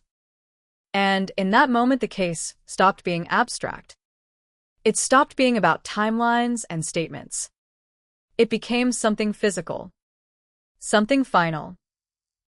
Emily Carter was no longer a missing person. She was evidence. And that changes everything. Her mother never looked at the photos. Not once. She sat still. Hands folded tightly in her lap. Eyes forward. Like looking would make it worse. Like knowing that image would replace every other memory. The defense called their own experts. Challenged timelines. Questioned the reliability of memory. Suggested the confession had been influenced by pressure. But the recording didn't support that. There were no raised voices. No threats. No manipulation. Just silence and a man choosing to fill it. That choice mattered. It always does. Because truth given freely carries more weight than truth forced out. Closing arguments came faster than anyone expected. Because once everything is laid out, there's nothing left to stretch. The prosecution stood, looked at the jury, and said what had been building from the start. This case waited 8 years, he said, not because it lacked truth, but because it lacked a voice. A pause. Now it has one. No teatrix. No emphasis. Just the weight of it. The defense followed. Spoke of doubt. Of human error. Of the difference between intent and consequence. Because that's what they had left. Not innocence. But interpretation. The jury left the room in silence. 12 people carrying the same story, but not necessarily the same conclusion. Hours passed. Long enough for tension to settle into something heavier. Long enough for every possibility to be imagined again. Then the call came. They had reached a verdict. The courtroom filled quickly. Whispers cut short the moment the judge entered. Reeves stood. Expression unchanged. Still contained. Still quiet. The verdict was read. Guilty. Second-degree murder. Not premeditated. But not accidental. A decision that lived somewhere between intention and consequence. Reeves didn't react. Not visibly. No collapse. No outburst. Just a slow exhale. Like something had finally ended. Or maybe finally begun. Sentencing followed weeks later. Life. No possibility of release. A final structure placed around something that had once moved freely. As he was led away, he didn't look back. Not at the jury. Not at the judge. Not at the parents sitting just feet away. Because some distances can't be crossed. Even at the end. Outside the courthouse, cameras waited. Reporters spoke in controlled urgency. Cold case closed. Justice delivered. Community finds closure. Words designed to summarize something that cannot be reduced. Because closure is a concept, not a feeling. Inside their home, Emily's parents sat in the same living room where the first call had been made. Years earlier. Same walls. Same silence. But different now. Not because the pain was gone. It wasn't. Not because the loss had changed. It hadn't. But because the unknown had been replaced. And sometimes that's all that changes. The window in Emily's room had long since been repaired. Sealed. Unmoving. But the memory of it never left. That small opening. That one detail. The point where everything broke. In the years that followed, the story faded from headlines. Replaced by newer cases. Newer mysteries. But it never fully disappeared. Because some cases don't. They settle into the background. Into memory. Into the quiet understanding that something happened here, and it mattered. The land where she was found remains empty. No marker. No sign. Just dry earth stretching out under a wide sky. Silent. Unchanged. But not forgotten. Because the truth is still there. Not buried anymore. But present. In the space. In the air. In the knowledge of what once happened in a place where nothing else seems to. And sometimes late at night when everything is still, that silence returns. Not empty. Not meaningless. But full.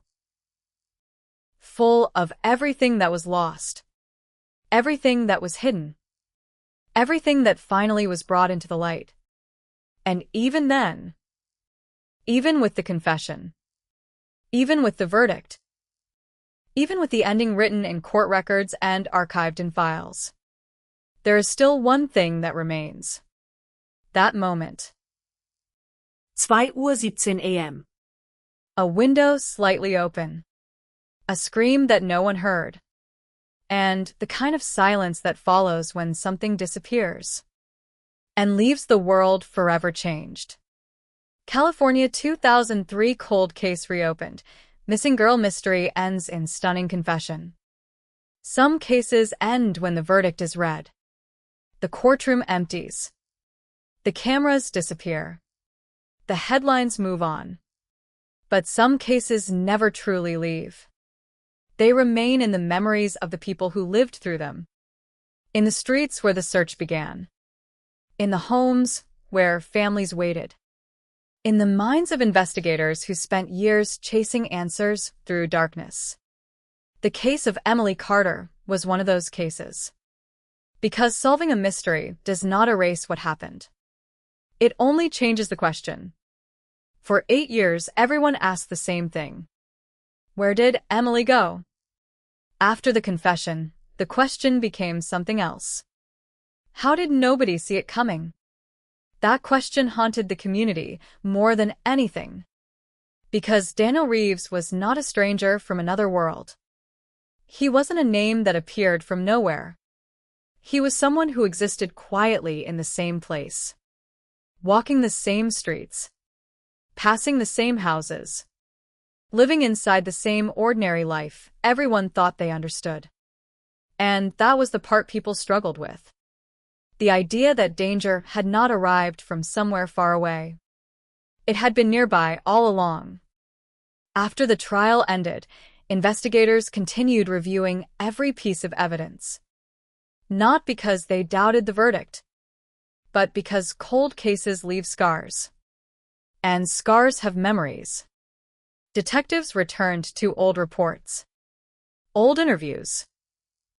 Old notes written by officers who had worked the case in those first desperate hours. They found details that had seemed meaningless in 2003. Details that only became important after the truth emerged. A car seen slowly driving through the neighborhood. A person reported walking near the houses. A strange phone call made from a public area. At the time, none of these details connected. Each one existed alone. A fragment. A coincidence. A question without an answer. But years later, when the pieces were placed together, the picture became clearer. That is the cruelty of cold cases. The truth is often there from the beginning. Hidden in plain sight. Waiting for someone to know what they're looking at. The original investigators had followed every possible lead. They searched homes. Interviewed neighbors. Tracked thousands of tips. But they were fighting against something almost impossible. A person who left behind very little. A person who understood how to disappear into normal life. That realization changed the way the department looked at future missing person cases. Emily's disappearance became a lesson. A reminder that the first hours matter. That small details matter. That every unexplained movement, every unusual phone call, every forgotten memory can become the key years later. The community also changed. The neighborhood where Emily disappeared was no longer the same. The houses looked the same. The streets looked the same. Children still rode bicycles. Neighbors still waved from driveways. But underneath that normal appearance was a permanent memory. Everyone remembered. They remembered the posters. Thousands of them. Emily's face printed across the city. Smiling. Young. Full of a future that never arrived. They remembered candlelight vigils. They remembered strangers joining searches. They remembered hoping every phone call might finally bring her home. Even years later, people who barely knew Emily still felt connected to her story. Because some victims become more than names. They become symbols. Symbols of unanswered questions. Of families waiting. Of communities refusing to forget. For Emily's parents, life after the trial was complicated. The world expected relief. The case was solved. The person responsible was punished. But grief does not work like a courtroom. There is no verdict that brings back a daughter.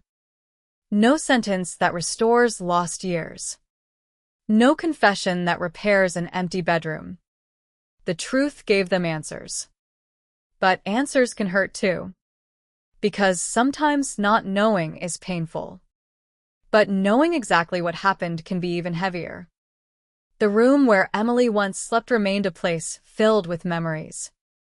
Not just of the night she disappeared, but of everything before it. The ordinary moments. The laughter. The conversations.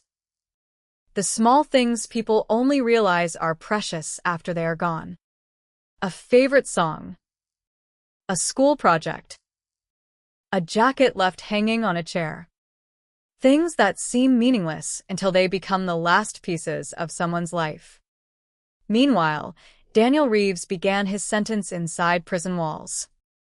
The man who had spent years blending into the background was now known for one thing: a confession. A crime. A name attached forever to a tragedy. He gave few interviews, made few statements. There were no dramatic explanations.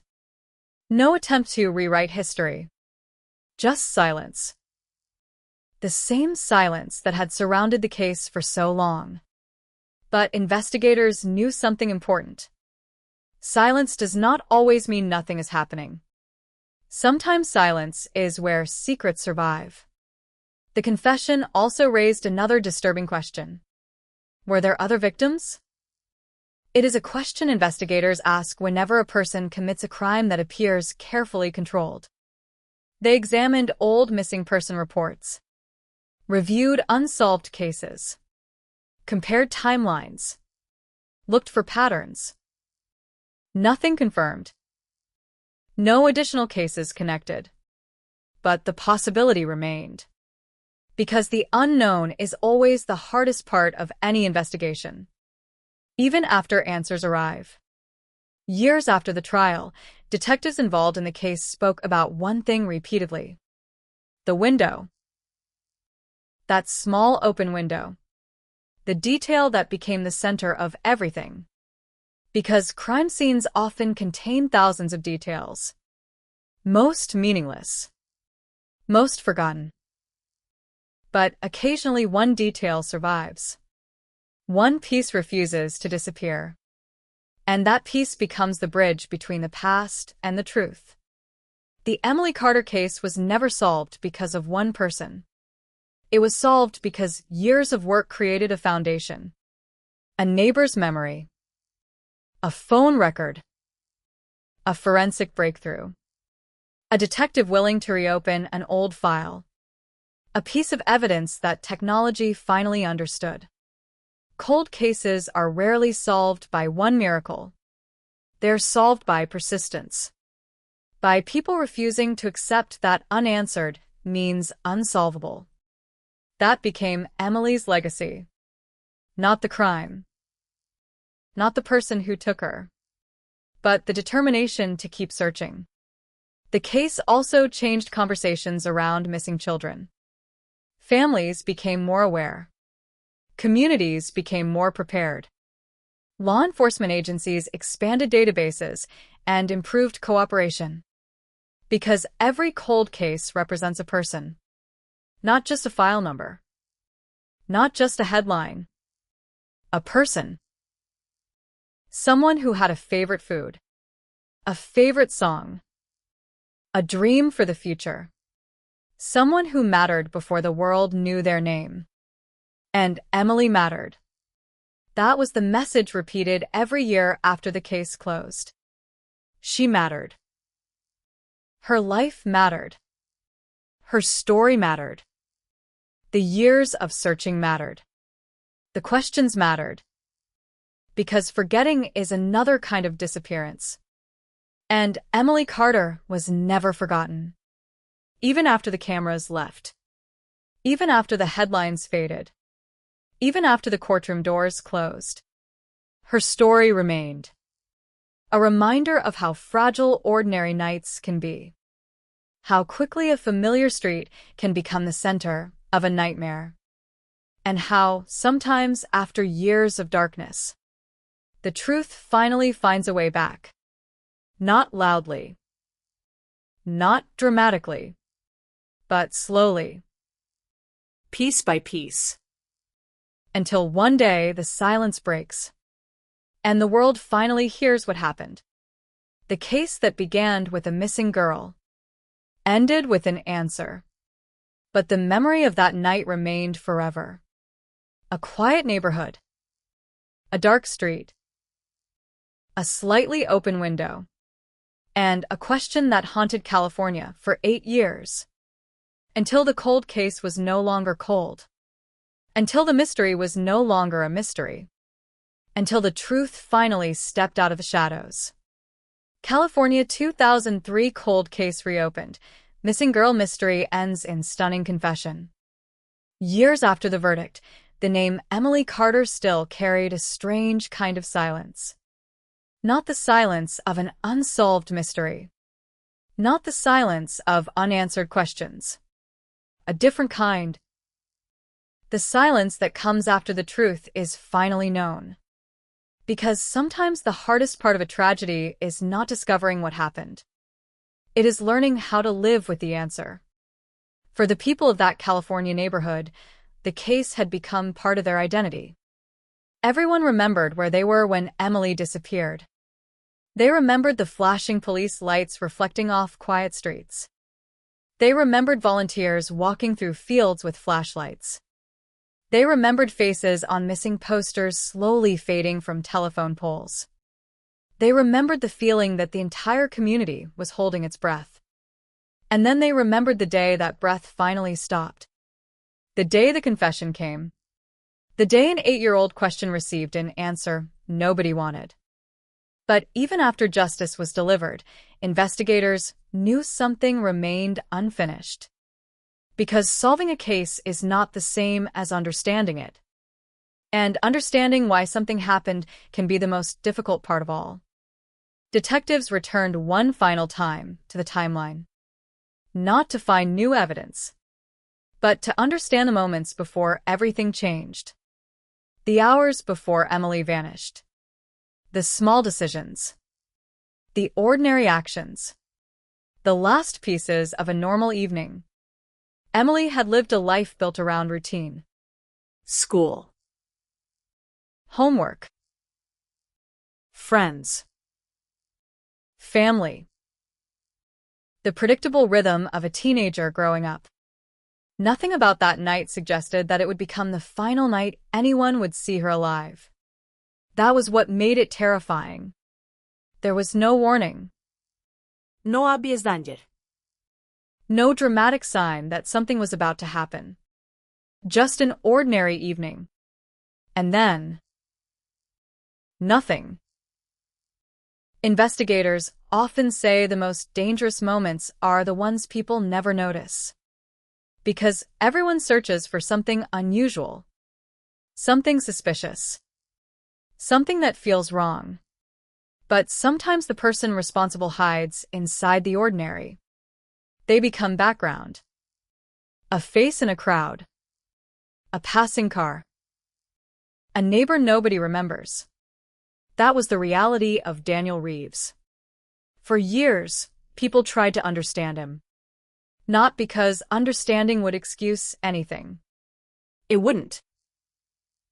But because humans search for patterns. They want to believe there is always a visible reason. A warning sign. A moment where someone should have known. But sometimes there isn't. Sometimes the person who commits an unimaginable act does not look like a monster. They look normal. And that truth frightened the community more than anything else. After the trial, investigators continued receiving messages. People asking questions. People wondering if they had seen something. People replaying old memories. What if I had called? What if I had noticed? What if something small could have changed everything? Those questions are common after tragedies. But they carry a painful reality. Hindsight creates clarity that people never had in the moment. In 2003, nobody knew what they were looking for. They were searching for a missing girl. They did not yet know they were searching for a crime scene. They did not know the person responsible was nearby. They did not know the smallest details would matter years later. That is why cold cases are so haunting. Because time changes the meaning of everything. A forgotten conversation becomes evidence. A strange memory becomes a clue.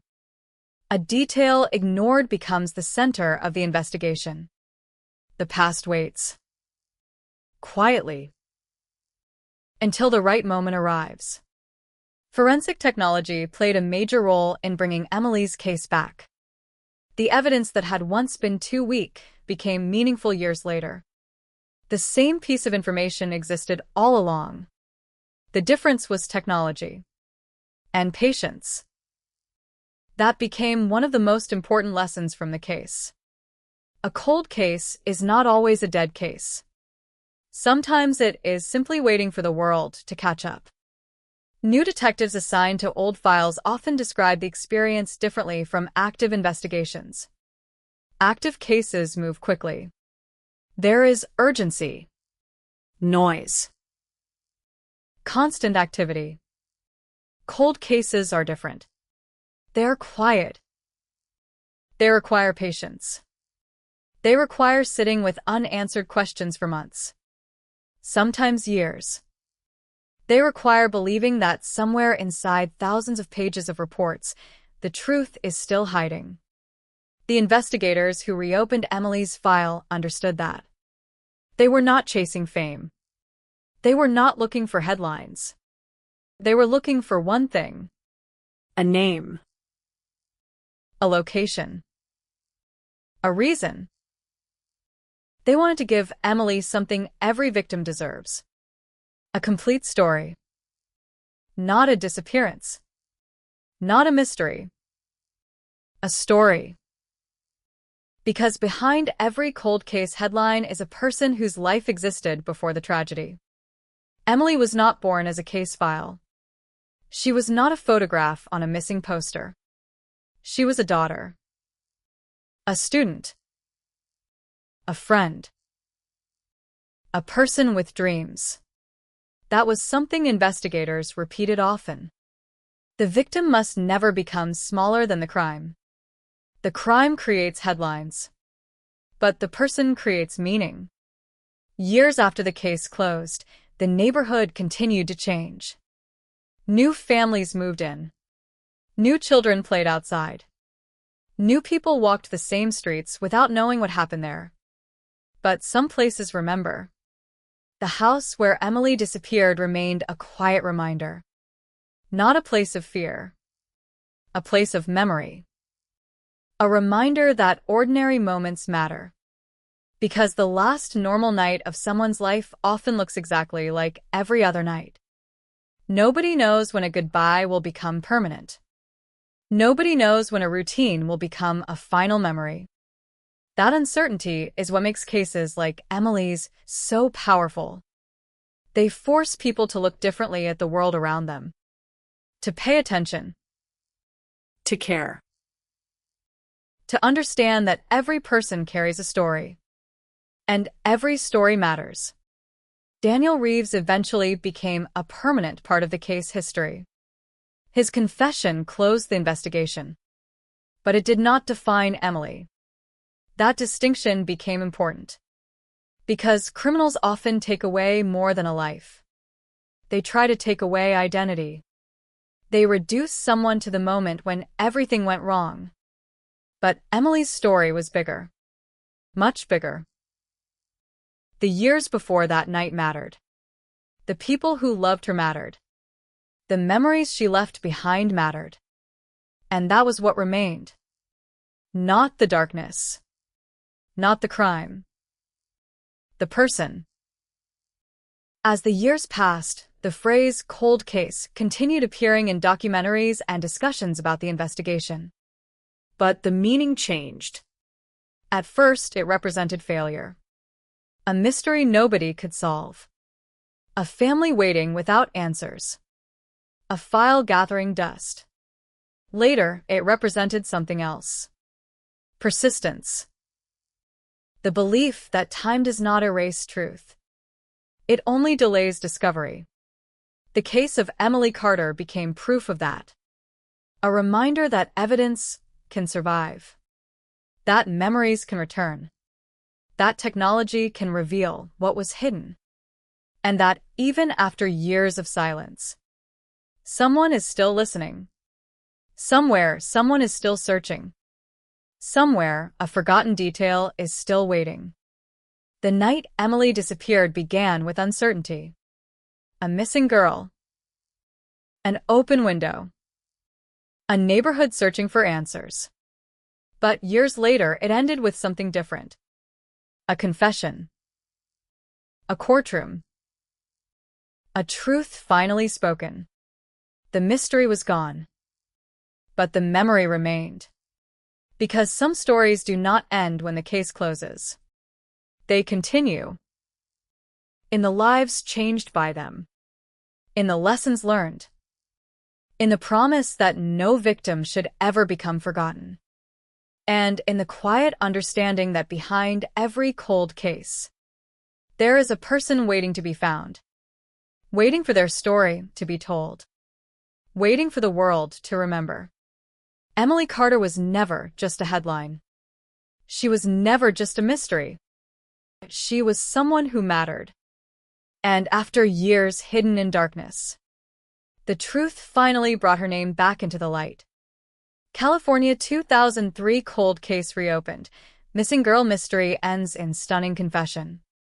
The most difficult moments in a cold case are not always the moments before an arrest. Sometimes they come afterward. When the cameras leave. When the headlines disappear. When the world moves forward. But the people closest to the tragedy remain exactly where they were. Standing in the shadow of what happened. For Emily Carter's family, the end of the investigation did not feel like an ending. It felt like another beginning. A beginning without hope. Because for 8 years, hope had been the thing that kept them moving. Every phone call could have been the one. Every stranger's face could have been the answer. Every knock on the door could have changed everything. Hope was painful. But it was still something. Then came the confession. Then came the truth. And suddenly, the future they had imagined disappeared forever. There would be no reunion. No moment where Emily walked through the front door again. No chance to hear her voice. No chance to watch her grow older. The mystery was solved.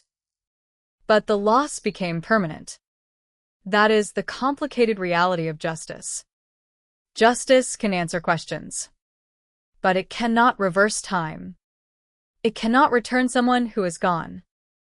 And that truth followed everyone involved in the case. The detectives. The community. The people who searched. The people who waited. The people who never stopped wondering. Years after the trial, investigators still talked about one thing. The first hours. Those critical hours when every second matters. Because in missing person cases, time can be the difference between finding someone alive and discovering a tragedy years later. Emily's disappearance became a reminder that every detail matters. The smallest observation. The briefest conversation. The forgotten memory. Nothing is truly insignificant. At the beginning of the investigation, detectives had thousands of questions. But only a few answers. Who took Emily? How did they enter? Why was there no struggle? Where did she go? Those questions followed them for years. They appeared in reports. In meetings. In conversations between officers who refused to let the case disappear. Because every investigator who touched the file inherited the same responsibility. Find her. Even when the odds became impossible. Even when the years passed. Even when people began using the phrase nobody wanted to hear. Cold case. That phrase carries a certain weight. It suggests something frozen. Something forgotten. But behind every cold case is a story still moving. A family still waiting. An investigator still searching. A truth that has not finished fighting its way to the surface. The breakthrough in Emily's case changed how many people viewed old investigations. It proved that time does not always destroy evidence. Sometimes time protects it. Technology advances. Databases expand. New methods reveal what older methods could not. The same evidence that once seemed meaningless can suddenly become the key. That was exactly what happened. A tiny piece of evidence. A forgotten connection. A number buried in old records. A memory from someone who never realized it mattered. Together, those pieces rebuilt a night that had been hidden for years. And that is how cold cases are often solved. Not through one dramatic discovery, but through thousands of small pieces finally forming one clear picture. After the conviction, many people asked the same question. Could it have been prevented? It is one of the hardest questions after any crime. Because people search for a moment where everything could have changed. A warning. A sign. A decision. But sometimes the answer is uncomfortable. Sometimes there is no single moment. No obvious turning point. Only a series of events that no one could see clearly while they were happening. The neighborhood struggled with that reality. People looked back at old memories. They remembered seeing Reeves. Passing him. Perhaps saying hello. Perhaps standing near him in ordinary places. And that realization was disturbing. Because the person they feared was not a stranger hiding in the darkness. He was someone who knew how to appear invisible. Someone who blended into everyday life. Someone who became part of the background.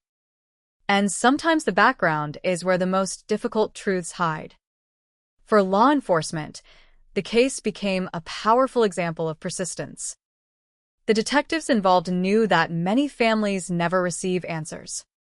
Many names remain in files forever. Many questions never find a conclusion. That reality stayed with them. Because every solved case represents thousands that remain open. Every victory is also a reminder of unfinished work. The Emily Carter investigation became part of training discussions.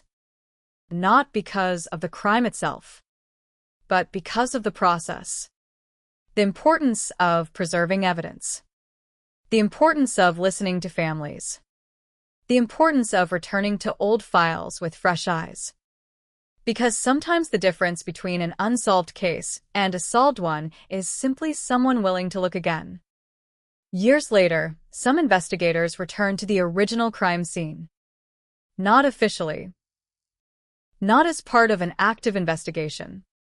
Just to stand there. To remember. The neighborhood looked different. New paint. New cars. New families. Time had changed the surface. But beneath it remained the memory. A 14-year-old girl who disappeared. A family who waited. A community that searched. A case that refused to die. That is what makes certain stories unforgettable. Not only the crime, but the human response afterward. The people who searched through fields. The volunteers who distributed posters. The officers who worked through exhaustion. The strangers who cared about someone they never met.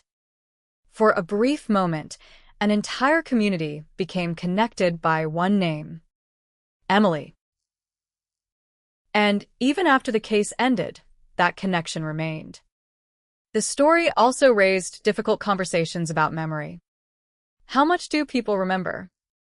How reliable are old details? How much can a single sentence change the direction of an investigation? The answer is complicated. Human memory is imperfect. But sometimes imperfect memories contain perfect pieces of truth. A coworker remembering someone leaving early. A neighbor remembering a strange movement. A small detail that seemed irrelevant at the time. Years later, those details became bridges. bridges between the past and the present, between a question and an answer, between a missing girl and a recovered story. The world eventually moved on from the headlines. New crimes replaced old ones. New investigations demanded attention. But for those who knew Emily, moving on never meant forgetting. It meant carrying her memory differently. Not as an unanswered question, not as a tragedy alone, but as someone who existed, someone loved, someone whose life mattered. The final chapter of the case was not written when Reeves confessed. It was not written when the jury delivered the verdict. It was written every time someone remembered Emily as more than what happened to her. Because that is the final battle in every tragedy. Against forgetting. Against becoming just another name in a database. Against being reduced to a headline. Emily Carter was never just a cold case. She was never just a mystery. She was a person whose absence changed countless lives. And after years of darkness, her story finally reached the place every cold case hopes to reach. The truth. Not a perfect truth. Not a painless truth. But a truth. And sometimes, after years of waiting, that is the only thing left that can bring the smallest amount of peace. Because silence can last for years. But it cannot last forever. Eventually, somewhere, somehow, the past speaks. And when it does, the world listens. The courtroom trials that followed became a cinematic spectacle of justice and emotional catharsis, drawing crowds from all over the state to witness the final reckoning of a long-buried crime that had haunted the West Coast for over 2 decades. Spectators lined up outside the courthouse doors before dawn, desperate to secure a seat inside the historic chamber where the ultimate chapter of the 2003 mystery was finally being written under the glaring lights of national media scrutiny. Camera crews jammed the pavements, broadcasting live updates to millions of viewers worldwide who had followed every shocking twist of the investigation since the moment the killer's identity was unmasked by modern genetic genealogy. Inside the wood-paneled courtroom, the atmosphere was thick with palpable tension, charged with a heavy emotional electricity that made every whispered conversation and shifting movement sound like an intrusion upon sacred ground. The defense team sat in rigid silence, their expressions tense and defeated, fully aware that they were attempting the impossible task of defending a monster against an avalanche of irrefutable scientific proof and his own videotaped confessions. On the opposite side, the prosecution prepared their final arguments with meticulous precision, organizing physical evidence, expert testimony, and emotional impact statements into a devastating narrative that left absolutely no room for doubt or judicial leniency. When the presiding judge entered the room, the entire gallery rose in unison, a solemn display of respect for a system of justice that had finally broken through decades of frustrating stagnation and administrative dead ends. Family members of the victim took the stand one by one, stepping into the witness box with trembling hands and tear-filled eyes to deliver testimonies that pierced the hardened hearts of everyone present in the room.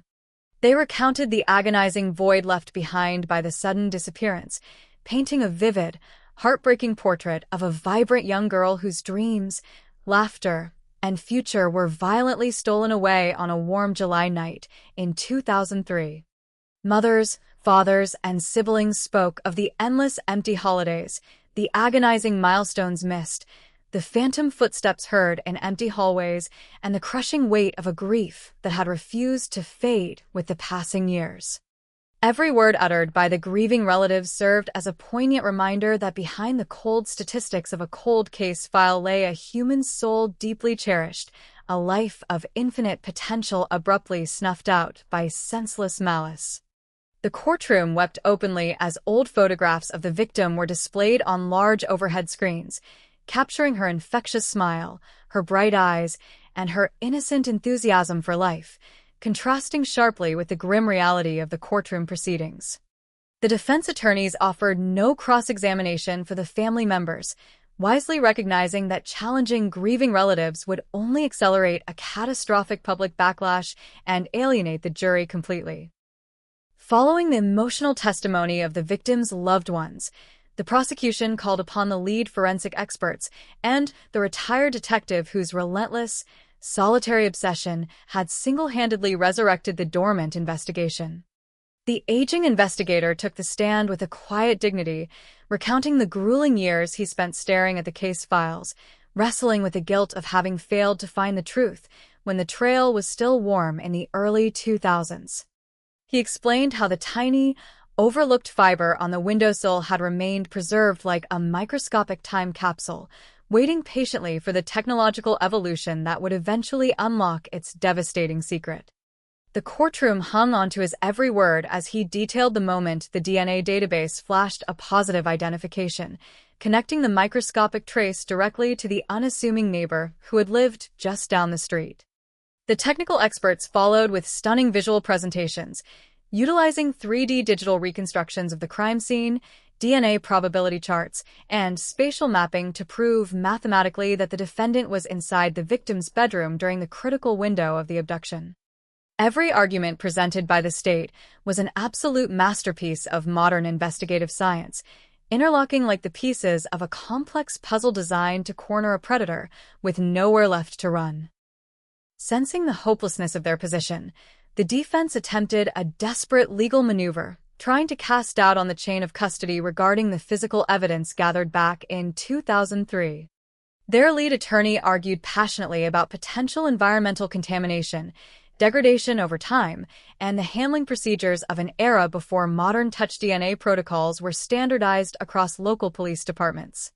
They suggested that the microscopic fiber might have been transferred accidentally through routine neighborhood interactions, painting their client as an unfortunate victim of circumstantial coincidence and overzealous prosecution. However, this fragile defense strategy was systematically dismantled piece by piece during cross-examination as the state's forensic witnesses calmly and authoritatively explained the rigorous preservation protocols utilized by the cold case unit. They demonstrated that the DNA profile extracted from the fiber was not merely a random trace, but an unmistakable genetic signature matching the defendant's biological markers by a statistical margin of 1 in several trillion. Furthermore, the prosecution reminded the jury of the defendant's own uncoerced, detailed confession given during the initial interrogation, where he accurately described specific interior details of the bedroom that only the perpetrator could possibly have known. The defense's arguments evaporated into thin air, leaving their case looking hollow, desperate, and entirely detached from the overwhelming reality of the evidence stacked against them. The closing arguments delivered by the district attorney will forever be remembered as a masterclass in courtroom rhetoric, a fiery and impassioned plea for absolute justice that resonated deeply across the entire nation. Standing before the jury with an expression of grim determination, the prosecutor walked slowly across the courtroom floor, his voice rising and falling with theatrical precision to emphasize the horrific nature of the crime and the 30 years of calculated deception that followed.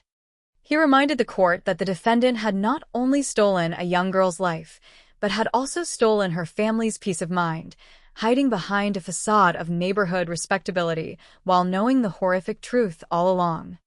He invoked the memory of the frightened teenager crying out in the dark, contrasting her helpless terror with the decades of peaceful, undisturbed freedom the killer had enjoyed while walking the very streets where he had committed his atrocity. The courtroom fell into an absolute, breathless silence, broken only by the quiet ticking of the wall clock and the occasional stifled sob from the gallery benches. The prosecutor concluded his address with a powerful, echoing declaration that time is never an ally of murderers, and that science, memory, and persistence will always eventually drag hidden monsters out into the blinding light of truth. After listening to the compelling closing statements, the jury retired to the deliberation room to weigh the fate of the accused in a case that had weighed heavily on the conscience of California for a generation. Hours ticked by slowly outside the courthouse, where anxious reporters paced the sidewalks, Camera operators adjusted their equipment for the impending verdict announcement, and ordinary citizens gathered in hushed anticipation. Inside the jury room, the deliberation was reportedly swift and unanimous, as the overwhelming weight of the genetic evidence and the defendant's own admissions left zero room for reasonable doubt among the civic panel. When the buzzer finally echoed through the courthouse signaling that a verdict had been reached, a collective wave of adrenaline surged through the building, drawing every spectator, journalist, and family member rushing back toward the heavy wooden doors. The tension was so thick it felt almost physical, a suffocating pressure that held everyone in a vice-like grip as the courtroom settled into a reverent, spine-chilling hush while the bailiff went to retrieve the jury members. The jury foreperson stood up slowly, her face expressionless, yet carrying the immense gravity of the historic decision, holding the folded document containing the official verdict of the state of California versus the accused. As the judge requested the reading of the document, the silence in the room reached an absolute peak, where the sound of breathing felt like a disruption and every heartbeat echoed loudly in the ears of the tense audience. The foreperson's voice rang out clear and steady across the quiet chamber, uttering the words that the grieving family had prayed for over 2 decades. "Guilty on all counts, Your Honor." The words hit the room like a physical shockwave, triggering an immediate, overwhelming release of pent-up emotion from the family benches where tears of profound relief mingled with the bitter weight of endless sorrow. The defendant, seated just feet away, did not flinch, his eyes remaining locked on the polished wooden table in front of him, fully absorbing the catastrophic reality that his 20-year game of deception had reached its definitive end.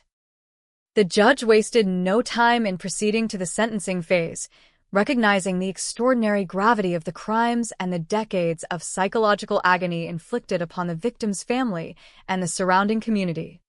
Addressing the unrepentant killer directly, the magistrate delivered a scathing rebuke, condemning the calculated brutality of the abduction and the cold-blooded cowardice required to conceal such a horrific secret behind a mask of normalcy for so many years. Without hesitation or a shred of judicial leniency, the judge handed down the maximum possible statutory punishment, consecutive terms of life imprisonment without the remote possibility of parole, ensuring that the defendant would never again walk free under the California sun. The heavy gavel slammed down with a resounding crack that echoed like a gunshot through the packed courtroom, sealing the final, unchangeable fate of a man whose name would henceforth be synonymous with pure evil.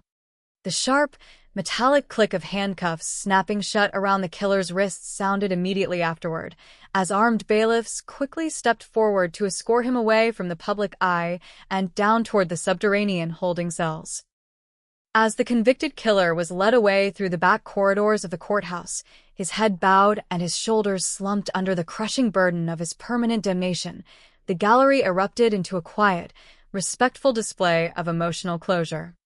Family members embraced one another tightly in the aisles, weeping tears of bittersweet vindication while holding worn-out photographs of the young girl whose spirit had finally received the justice it deserved after a 20-year nightmare.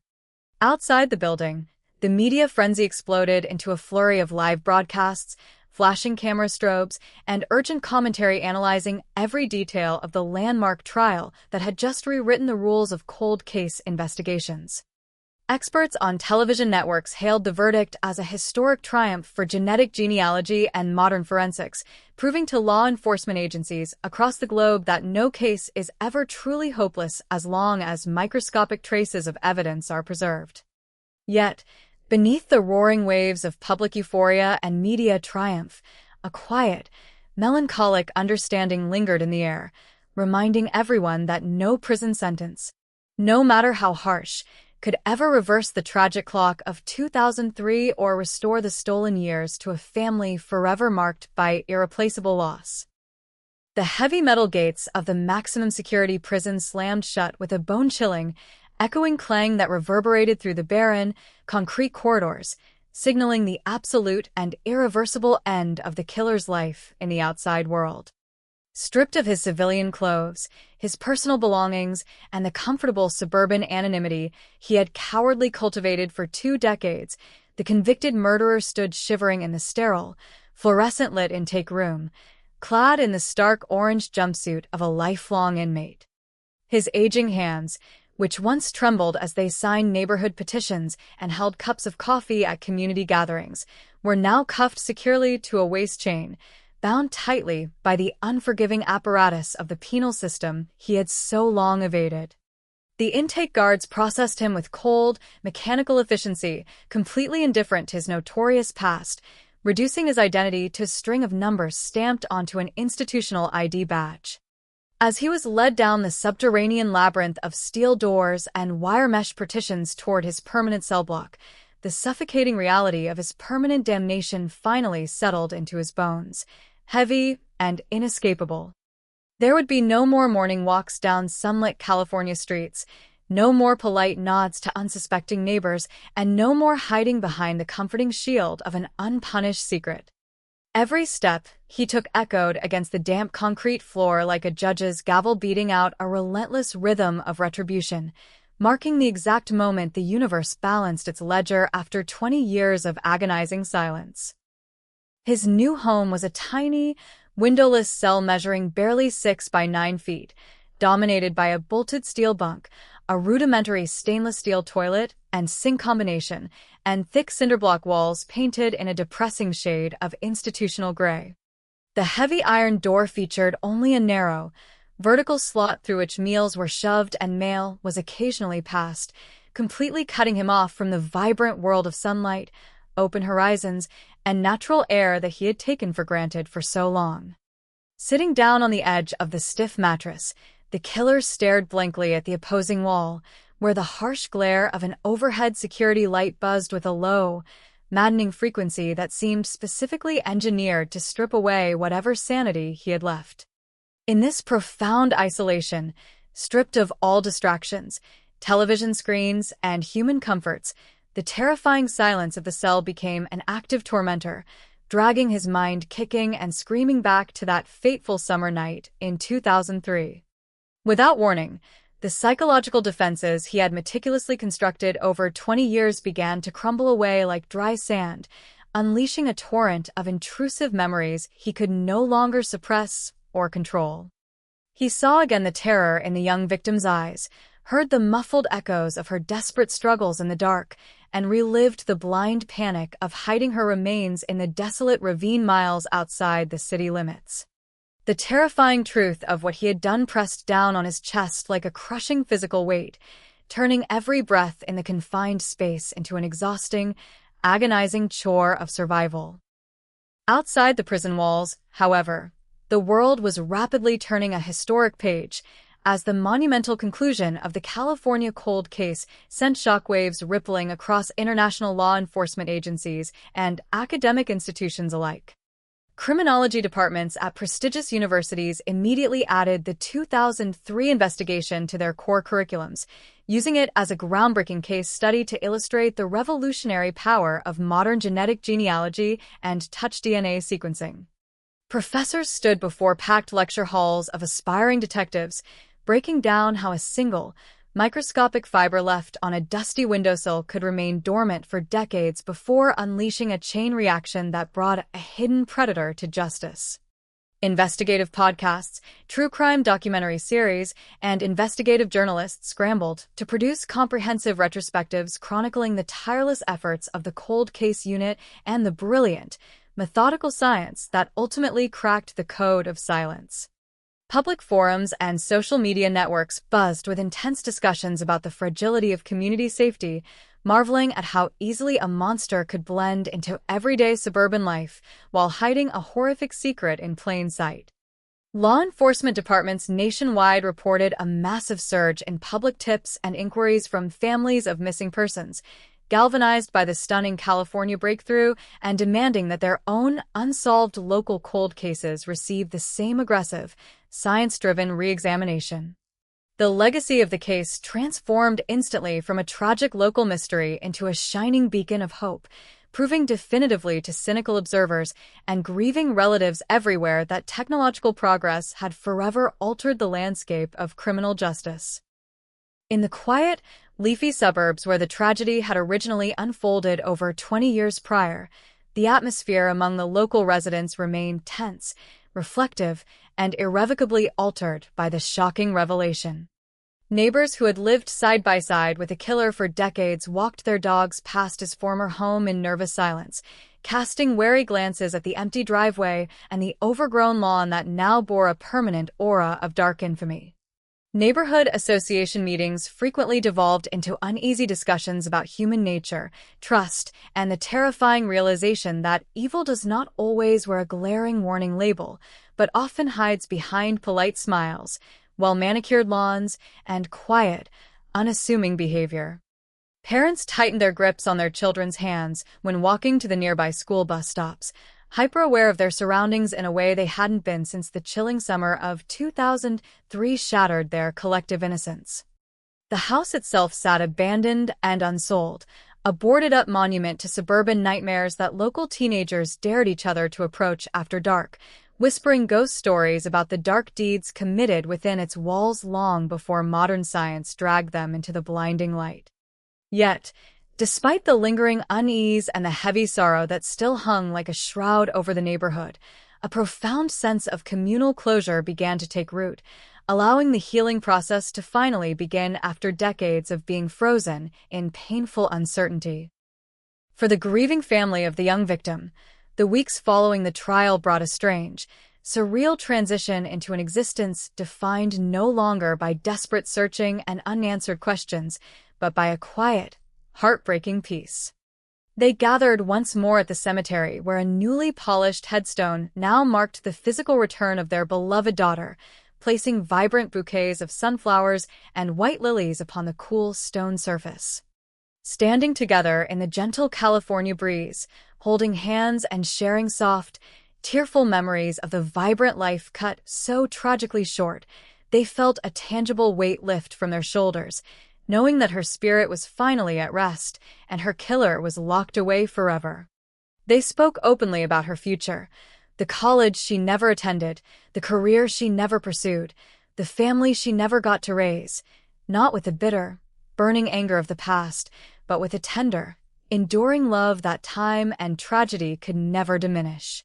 The nightmare that had stolen their peace on a warm July night in 2003 was officially over, and though the jagged scars of their loss would remain forever etched upon their hearts, they could finally walk forward into tomorrow knowing that absolute justice had been served. Far away in his modest home office, the retired lead detective who had refused to let the case die stared at the framed photograph of the missing girl resting on his wooden desk, feeling a profound, soul-deep exhaustion wash over him. His weary eyes traced the smiling face of the teenager who had haunted his dreams, his career, and his retirement years, realizing with serene clarity that his lifelong mission had finally reached its ultimate fulfillment. He picked up his pen for the very last time, signing off on his personal journal entries regarding the investigation, closing a chapter that had defined the better part of his adult existence with honor, tenacity, and unwavering moral courage.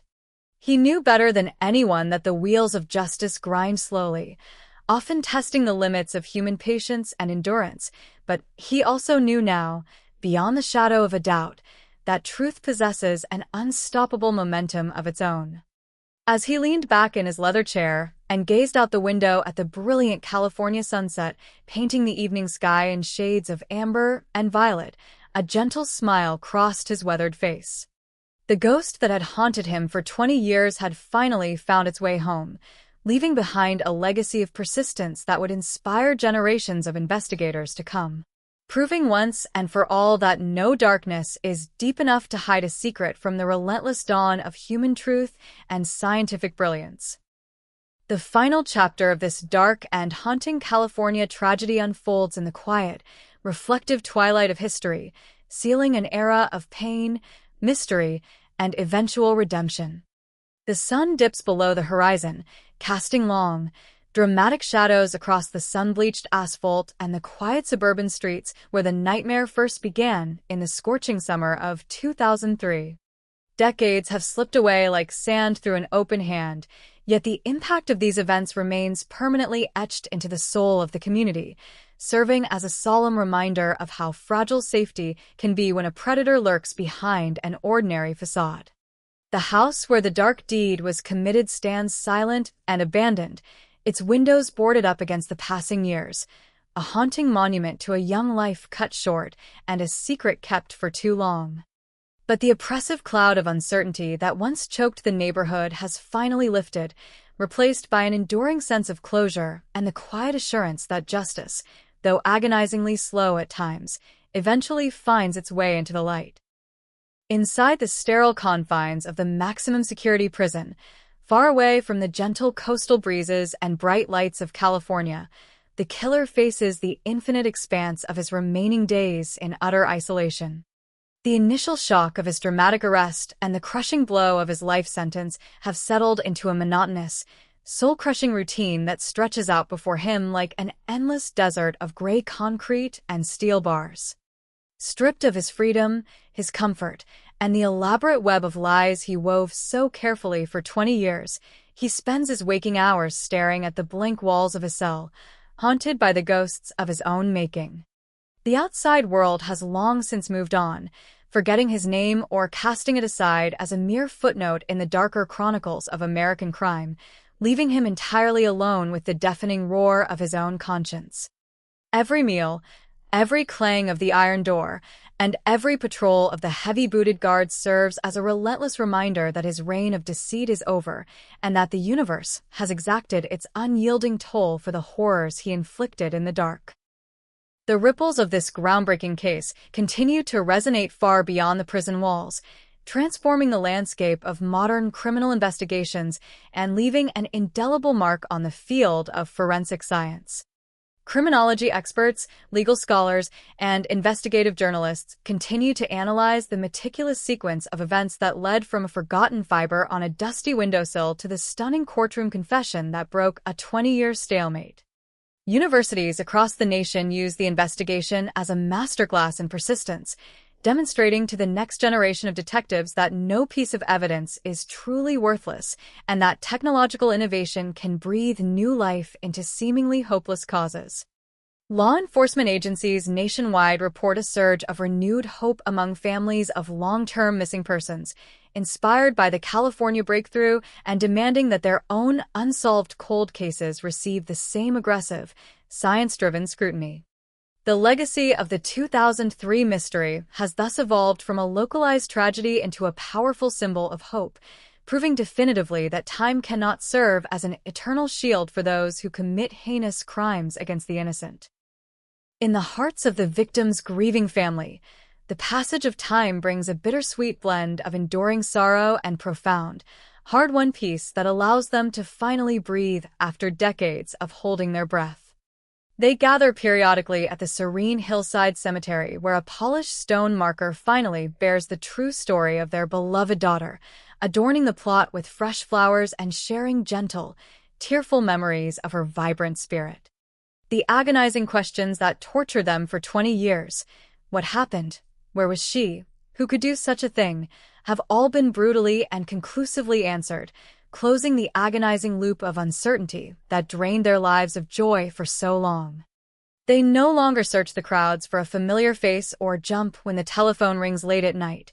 Instead, they carry her memory forward with grace, honoring her potential through charitable foundations, community advocacy, and an unbreakable bond of familial love. The nightmare that began on a warm July evening has finally run its course, and though the jagged scars of their profound loss will never fully disappear, they can finally look toward tomorrow with steady eyes and peaceful hearts. For the retired lead detective whose unwavering, solitary obsession single-handedly resurrected the dormant case, life has returned to a quiet, meditative rhythm on his sun-drenched front porch. The heavy burden of responsibility that he carried like a physical weight throughout his retirement has finally lifted, replaced by the profound satisfaction of a promise kept to a young girl who could no longer speak for herself. He no longer stares at the empty space on his office wall where the original missing person poster once hung, knowing in his bones that his life's work achieved its ultimate, righteous purpose when the handcuffs clicked into place. He watches the California sunsets paint the evening sky in brilliant strokes of amber and violet, sipping his coffee in absolute silence while listening to the rustle of the palm trees in the evening breeze. He knows better than anyone that police work is often a thankless, grueling marathon filled with more heartbreak than glory, but he also knows that when truth finally breaks through the darkness, every sleepless night and every moment of doubt becomes entirely worthwhile. His legacy is sealed not in medals or official commendations, but in the quiet restoration of justice for a family that had almost given up hope. The community surrounding the suburban neighborhood has also undergone a permanent transformation, shedding its old innocence and adopting a mature, vigilant awareness that redefines how neighbors interact with one another. People no longer assume that safety is guaranteed simply because a street is quiet, lawns are manicured, and doors are left unlocked during warm summer afternoons. Instead, they cultivate a deeper attentiveness to subtle changes, unspoken tensions, and the hidden realities of human behavior. Yet, this heightened awareness has not bred permanent paranoia or fear. Rather, it has forged a stronger, more resilient bond among residents who learned through painful experience that true community requires looking out for one another with genuine care and open eyes. The dark shadow cast by the 2003 disappearance has finally dissipated under the bright glare of truth, leaving behind a neighborhood that honors its history not by hiding from it, but by standing united against the darkness that tried to tear it apart. As night falls completely over the California landscape, blanketing the highways, the suburban rooftops, and the maximum security prison in a shroud of starry darkness, the narrative of this historic cold case reaches its absolute, definitive conclusion. The media vans have long since departed, the courtroom benches are empty, the legal briefs have been filed away in permanent archives, and the frantic chaos of the investigation has faded into the quiet dignity of history. Yet, the echoes of what happened here will linger for generations, a timeless testament to human resilience, the unstoppable march of scientific progress, and the unbreakable power of a family's love that refused to let their daughter be forgotten in the shadows. The mystery is solved, the monster is locked away behind impenetrable steel, and the young girl whose disappearance shocked a nation can finally rest in eternal peace, wrapped in the quiet, comforting embrace of absolute and everlasting justice.